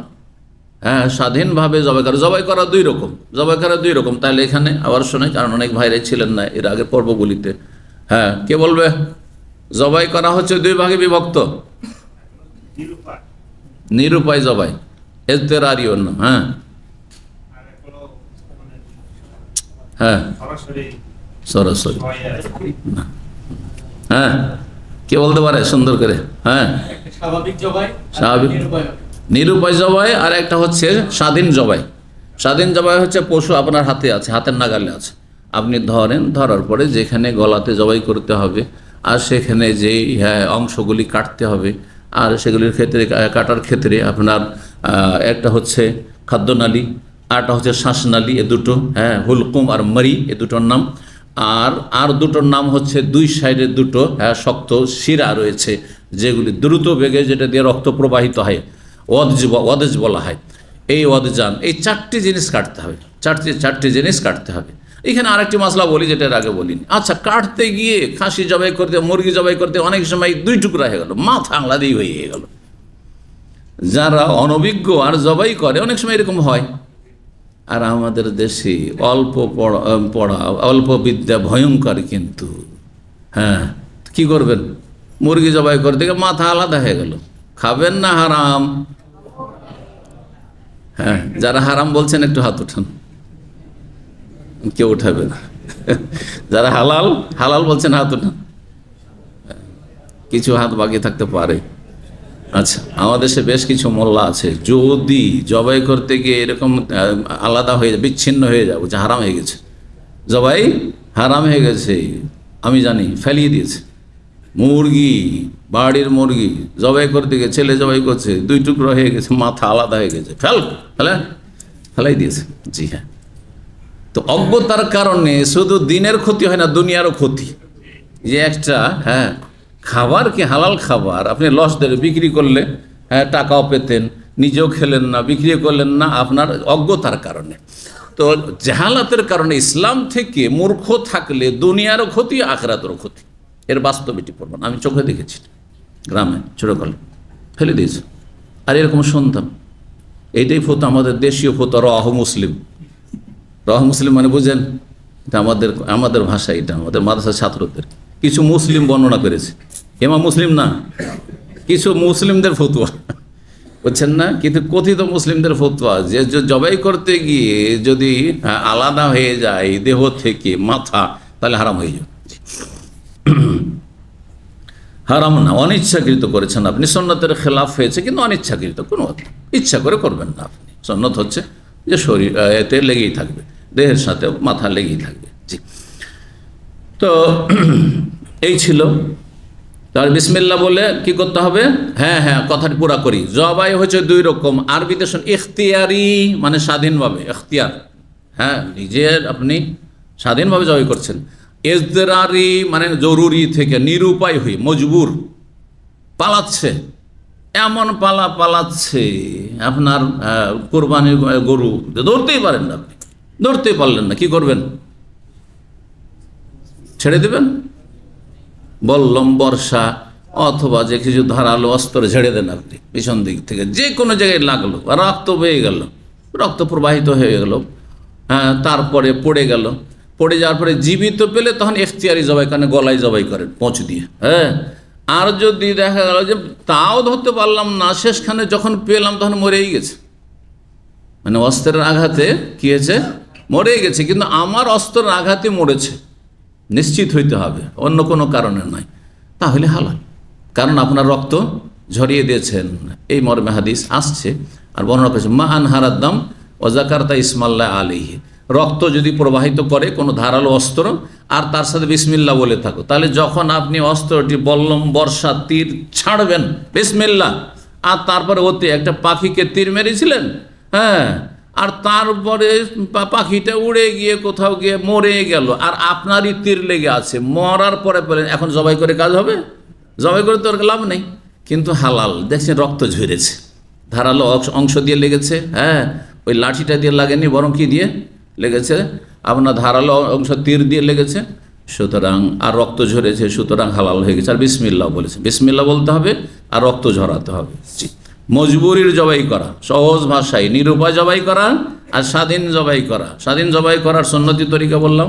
আর নিরুপায় গায়ে যে কোনো জায়গায় যদি আঘাত করতে পারে, রক্ত ঝরে যায়, বিসমিল্লাহ বলেন, হালাল হয়ে যাবে। তো তারপরে বলছেন, অমাসিদ্দা বেকাল বেকাল মুআল্লাম, আর তোমার প্রশিক্ষণপ্রাপ্ত কুকুর দ্বারা যদি শিকার করো, ফাজকুর ইসমাল্লাহ, বিসমিল্লাহ বলো। কুকুর যখন ছাড়বেন, কুকুরকে যখন বলে ধর, তখন কি বলবেন? বিসমিল্লাহ, বিসমিল্লাহ বলে ছাড়বেন। অকুল, আর তারপরে কুকুর যখন ধরে নিয়ে আসলো তখন মরেই গেছে, খাবেন না? খাবেন না? খাবেন, কারণ কুকুর যে দাঁত বসে অত রক্ত ঝরেছে, তাহলে সেখানে রক্ত ঝরা আছে। কিন্তু তোমার এমন কুকুর দিয়ে যেসব পশু পাখি শিকার করবে, যেই কুকুর তোমার প্রশিক্ষণ প্রাপ্ত না, সাধারণ কুকুর, কিন্তু সেই কুকুর ধরে নিয়ে এসছে। ফাদরাক্তা যাকাতাহু, জীবিত অবস্থায় যদি ধরে নিয়ে আসে আর তার জবাইয়ের সুযোগ পেয়ে যাওয়া, যাকাতাহু মানে জাবহাহু, হ্যাঁ, জাল দিয়ে যদি থাকে তার মানে জবাই, আর যা দিয়ে জাকাত মানে হচ্ছে পবিত্রতা বা প্রবৃদ্ধি, বৃদ্ধি হওয়া। এই জন্য ফরজ জাকাত, যেই জাকাত ধন সম্পদের এবাদত, যা ইসলামের তৃতীয় স্তম্ভ, সেটা কি দিয়ে? যা দিয়ে, যার অর্থ হচ্ছে বৃদ্ধি হওয়া। জাকাত দিলে ধন সম্পদ বৃদ্ধি হয়। আর আরেকটি অর্থ হচ্ছে পবিত্রতা, জাকাত দিলে হ্যাঁ ধন সম্পদ হারাম থেকে পাক হয়। আর যেই ব্যক্তি জাকাত দেয় তার অন্তর কৃপণতা থেকে পাক হয়, বুঝলেন? আর জাল দিয়ে বললে তার মানে হয় হ্যাঁ জাকাত মানে জবাই করা হয়। আর জাকার আরেকটি অর্থ হয় জাকাউন, সেটি হামজা দিয়ে কিন্তু শেষখানে, আর এটি ছিল জাকাতুন। জাকাতুন জাল দিয়ে, জাকাতুন মানে হচ্ছে জবাই করা, আর জাকাউন জাল দিয়ে তার মানে হচ্ছে মেধা শক্তি, হ্যাঁ স্মৃতিশক্তির প্রখরতা। হাজা ওয়ালাদুন জাকিউন মানে হচ্ছে ব্রেনি। জি জি। তো বলছেন যে তুমি যদি অপ্রশিক্ষণ প্রাপ্ত কুকুর দ্বারা শিকার করো, তারপরে জবাইয়ের সুযোগ পেয়ে যাও, তাহলে খাও। তাহলে বোঝা গেল যে অপ্রশিক্ষণ প্রাপ্ত সাধারণ কুকুর দিয়ে যদি শিকার করেন, বিসমিল্লাহ বলেন, তারপরে কুকুর যখন ধরে নিয়ে আসলো মরে গেছে, খাওয়া যাবে? খাওয়া যাবে না। এই যে এইটাই ফায়দা, কুকুরকে যদি ট্রেন করেন, প্রশিক্ষণ দিয়ে যদি আপনি শিকার করেন তাহলে। 5497 নম্বর হাদিস। হাদিস বর্ণনা করছেন, এই হাদিসের সনদটা একটু লক্ষ্য করেন, সনদের একটা ফায়দা বলছি। হাদ্দাসানি, ইমাম বুখারী বলছেন আমাকে হাদিস বর্ণনা করেছেন মক্কি বিন ইব্রাহিম। ইমাম বুখারীর এক ওস্তাদ ছিলেন মক্কি বিন ইব্রাহিম, তার ওস্তাদ বলছেন, তিনি বলছেন আমাকে হাদিস বর্ণনা করেছেন হাদ্দাসানি ইয়াজিদ ইবনে আবি উবাইদ। ইয়াজিদ বিন উবাইদ আমাকে হাদিস বর্ণনা করেছেন, তাবেই। তারপরে তো ইমাম বুখারী ওস্তাদের ওস্তাদই তাবেই, বুঝছেন না? তাহলে ইমাম বুখারীর ওস্তাদ হচ্ছেন তাবেই। বলছেন আন সালামা ইবনুল আকওয়া, তিনি সাহাবী সালামা ইবনুল আকওয়া রাদিয়াল্লাহু তাআলা আনহু থেকে বর্ণনা করেছেন। জি, এই হাদিসে কয়টি স্তরের পরে নবী সাল্লাল্লাহু আলাইহি ওয়াসাল্লাম পর্যন্ত পৌঁছে গেল? চিন্তা করেছেন কয়টি?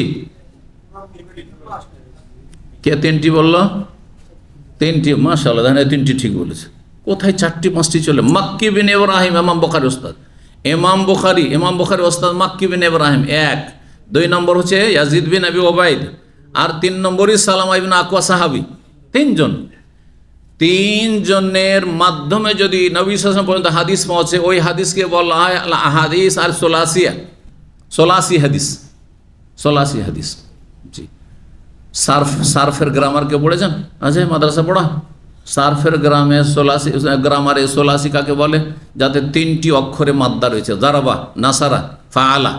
আর রোবাই যাতে 4টি আসল অক্ষর রয়েছে, বাসারা। আর তারপর খমাসি 5 অক্ষর বিশিষ্ট, ফেল। ওই রকমই এইখানে হাদিসের সনদের ক্ষেত্রে 3 জনের মাধ্যমে যদি হাদিস পৌঁছে যায়, কার পর্যন্ত? রাসূলুল্লাহ সাল্লাল্লাহু আলাইহি ওয়াসাল্লাম পর্যন্ত। মুহাদ্দিস যিনি হাদিস বর্ণনা করছেন, হাদিস সংকলন করছেন, 3 জনের মাধ্যমে হাদিস পৌঁছে দিয়েছেন রাসূলুল্লাহ সাল্লাল্লাহু আলাইহি ওয়াসাল্লাম পর্যন্ত। তাহলে এই হাদিসকে সোলাসি বলা হয়।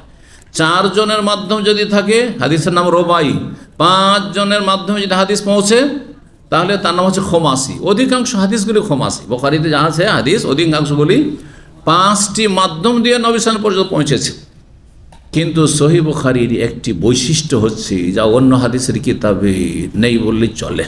জি, বাকি যে হাদিসগুলি প্রসিদ্ধ হাদিসগুলো রয়েছে কুতুবে সিত্তা, মুসলিম, আবু দাউদ, নাসাঈ, তিরমিজি, ইবনে মাজাহ, ইমাম বুখারী রাহিমাহুল্লাহ এই সনদটি হচ্ছে সনদ আলী, সুউচ্চ সনদ, সিলসিলা, পরম্পরা। বর্ণনাকারীদের পরম্পরাকে সনদ বলা হয়, বুঝছেন না? তো এখানে 3 জনের মাধ্যমে নবী সাল্লাল্লাহু আলাইহি ওয়াসাল্লাম পর্যন্ত হাদিসটি পৌঁছেছে। সহিহ বুখারীতে 84 হাদিসের সংখ্যা কতটুকু? ইমাম ইবনে হাজার রাহিমাহুল্লাহ, যে সবচেয়ে প্রসিদ্ধ ভাষ্য, আরবিতে রয়েছে 12 খণ্ডে সহিহ বুখারীর, ফতুল বারী, তিনি বলছেন যে সহিহ বুখারীতে 22টি হাদিস রয়েছে 84। কয়টি? 22টি হাদিস রয়েছে। 7000-এর অধিক হাদিসের মধ্যে 22টি হাদিস হচ্ছে 84, মানে 3টি মাধ্যমে, 3 জন বর্ণনাকারীর মাধ্যমে হাদিস নবী সাল্লাল্লাহু আলাইহি ওয়াসাল্লাম পর্যন্ত পৌঁছে দিয়েছেন ইমাম বুখারী রাহিমাহুল্লাহ, উচ্চ সনদে। তার এটি একটি। এই যে 22টি হাদিস বর্ণনা করেছেন মাত্র 3 জন সাহাবী। এই 22 হাদিসের মধ্যে সালামা ইবনে আকওয়া সাহাবীর বৈশিষ্ট্য হচ্ছে এই ক্ষেত্রে যে 17টি হাদিসই বর্ণিত সালামা ইবনে আকওয়া থেকে। 22টির মধ্যে 17টি বর্ণিত সালামা ইবনে আকওয়া থেকে, আর 4টি বর্ণিত আনাস বিন মালিক থেকে। 17 আর 4 কত হয়ে গেল?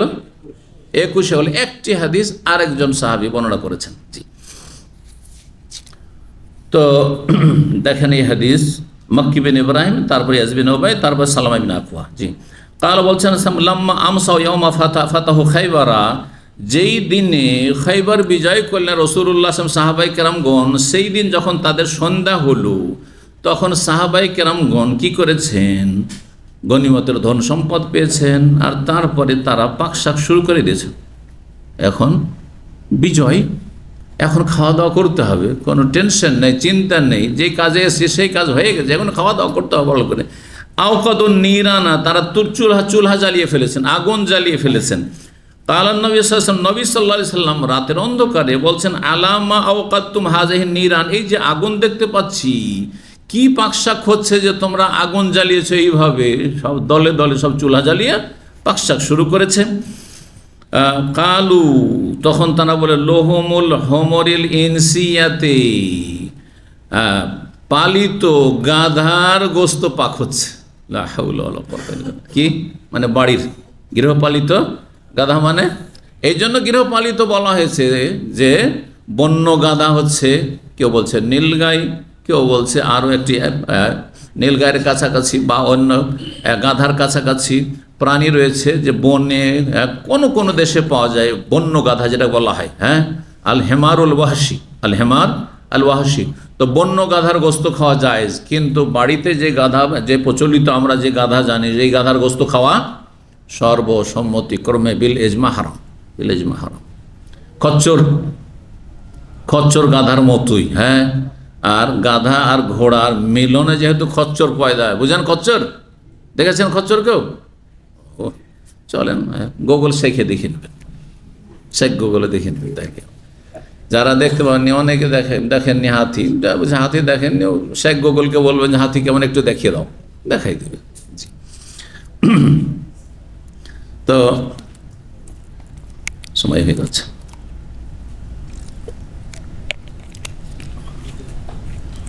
গাধার গোস্ত খাওয়া হারাম, ঘোড়ার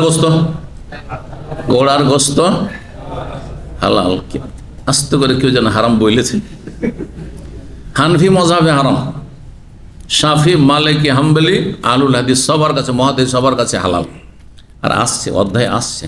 জি, সামনে কয়েকটি হাদিস রয়েছে সাহাবা একরামগণ খেয়েছেন, খেতে অনুমতি দিয়েছেন।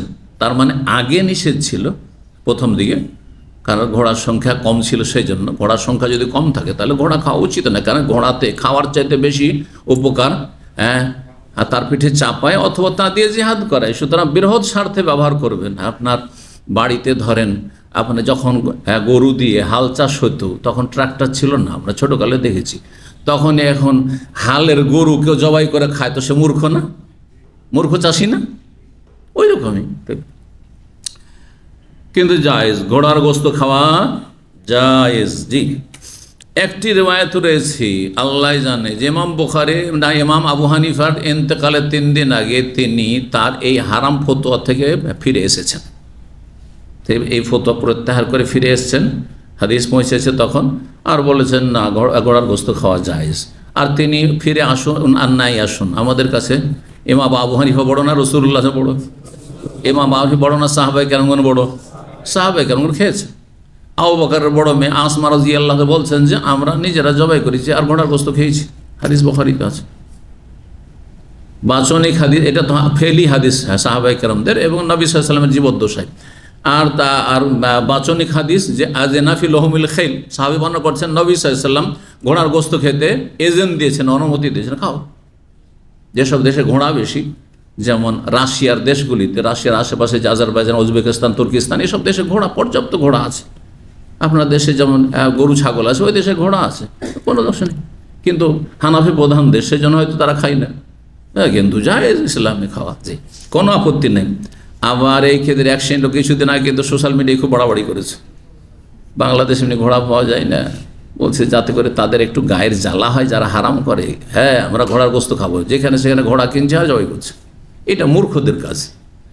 আমাদের উদ্দেশ্য কারোর গা জ্বলানো নয়, হ্যাঁ, আমাদের উদ্দেশ্য হচ্ছে হকটা বয়ান করা। শুধু এটা মূর্খদের কাজ যে তোমরা খাও না, আমি খেয়ে দেখাবো। হ্যাঁ, না না না, আপনি জায়েজকে জায়েজ মনে করে, আর তারপর দেখেন ঘোড়া যদি যথেষ্ট থাকে যে খাবো তাহলে ঠিক আছে। আমি সারা জীবন ঘোড়া খাইনি, কিন্তু ঘোড়াকে হালাল মনে করি। যদি আমি কোনোদিন ওই সব দেশে, আজারবাইজান, উজবেকিস্তান, যে ইমাম বুখারির দেশে, ইমাম মুসলিম, আমি তিরমিজির দেশ যাই, হ্যাঁ, তাহলে সেখানে খেতে পারি, অসুবিধা নেই। তো রাসূলুল্লাহ সাল্লাল্লাহু আলাইহি ওয়াসাল্লাম যখন গাধার গোস্তের কথা শুনলেন, বললেন আহরিকু মাফিহা, যা কিছু হাঁড়িতে পাক হচ্ছে তা কি করো, হ্যাঁ, ঝোল সহ সব বহিয়ে দাও। ওয়াকসেরু কুদুরাহা, আর হাঁড়িগুলি সব ভেঙে চুরমার করে দাও। হাঁড়িও ভেঙে দিতে বললেন। এটা শাস্তি স্বরূপ, জরুরি নয় যে নাপাক জিনিস পাক করা হয়েছে সেজন্য ভেঙে ফেলতে হবে। হ্যাঁ, হিন্দুরা এক সময় এত বাঙালি হিন্দু কট্টর ছিল, একসময় আমরা ছোটোকালে তাদের নলকূপে যদি মুখ লাগিয়ে পানি খেয়েছি তো গাল খেতে হয়েছে, গাল দিতে শুরু করেছে। আর তাদের মাটির বাসনে যদি কোনো কিছু কেউ কোনো মুসলিম হাত দিয়েছে, কারণ মুসলিম তাদের কাছে হচ্ছে মলিচ, হ্যাঁ, তাদের কাছে শূদ্র, নিচে তাদের স্থান, যার ফলে আর এটা বলবে না কেন, তাদের মুরব্বীরা ওই বঙ্কিমের মতো, হ্যাঁ, এরা শিখিয়েছে যে মুসলিমরা হচ্ছে মলিচ, নউজুবিল্লাহ, মানে একবার ডোম চামার মেথরের চাইতে নিচে হচ্ছে তাদের কাছে স্থান। মনে রাখতে আপনাদেরকে, এই ধর্মে, এই ভ্রান্ত ধর্মে তারা বিশ্বাসী, এই মানব বিদ্বেষিতাই তারা বিশ্বাসী, যার ফলে ওই মাটির বাসনে হাত দিলে কিছু যদি বলতে না পারে, যে বলতে পারলে তো মার দিত। আর যেখানে তারা সংখ্যালঘু সেখানে তাদের হাঁড়ি মাটির যে কলস অথবা মাটির যে হাঁড়ি বাসনগুলি মাটির তাই সেই যুগে ব্যবহার হতো, সব ভেঙে ফেলত। যে মুসলিম হাত ছুঁয়েছে সুতরাং কী হয়ে গেছে, অশুভ হয়ে গেছে, ভেঙে ফেলত, ধুইয়াও কাজ হবে না। কথা বুঝতে পেরেছেন? জি হ্যাঁ। তো এই সীমালঙ্ঘ তাদের, জি, আল্লাহ অনিষ্টকারীদের অনিষ্ট থেকে রক্ষা করেন।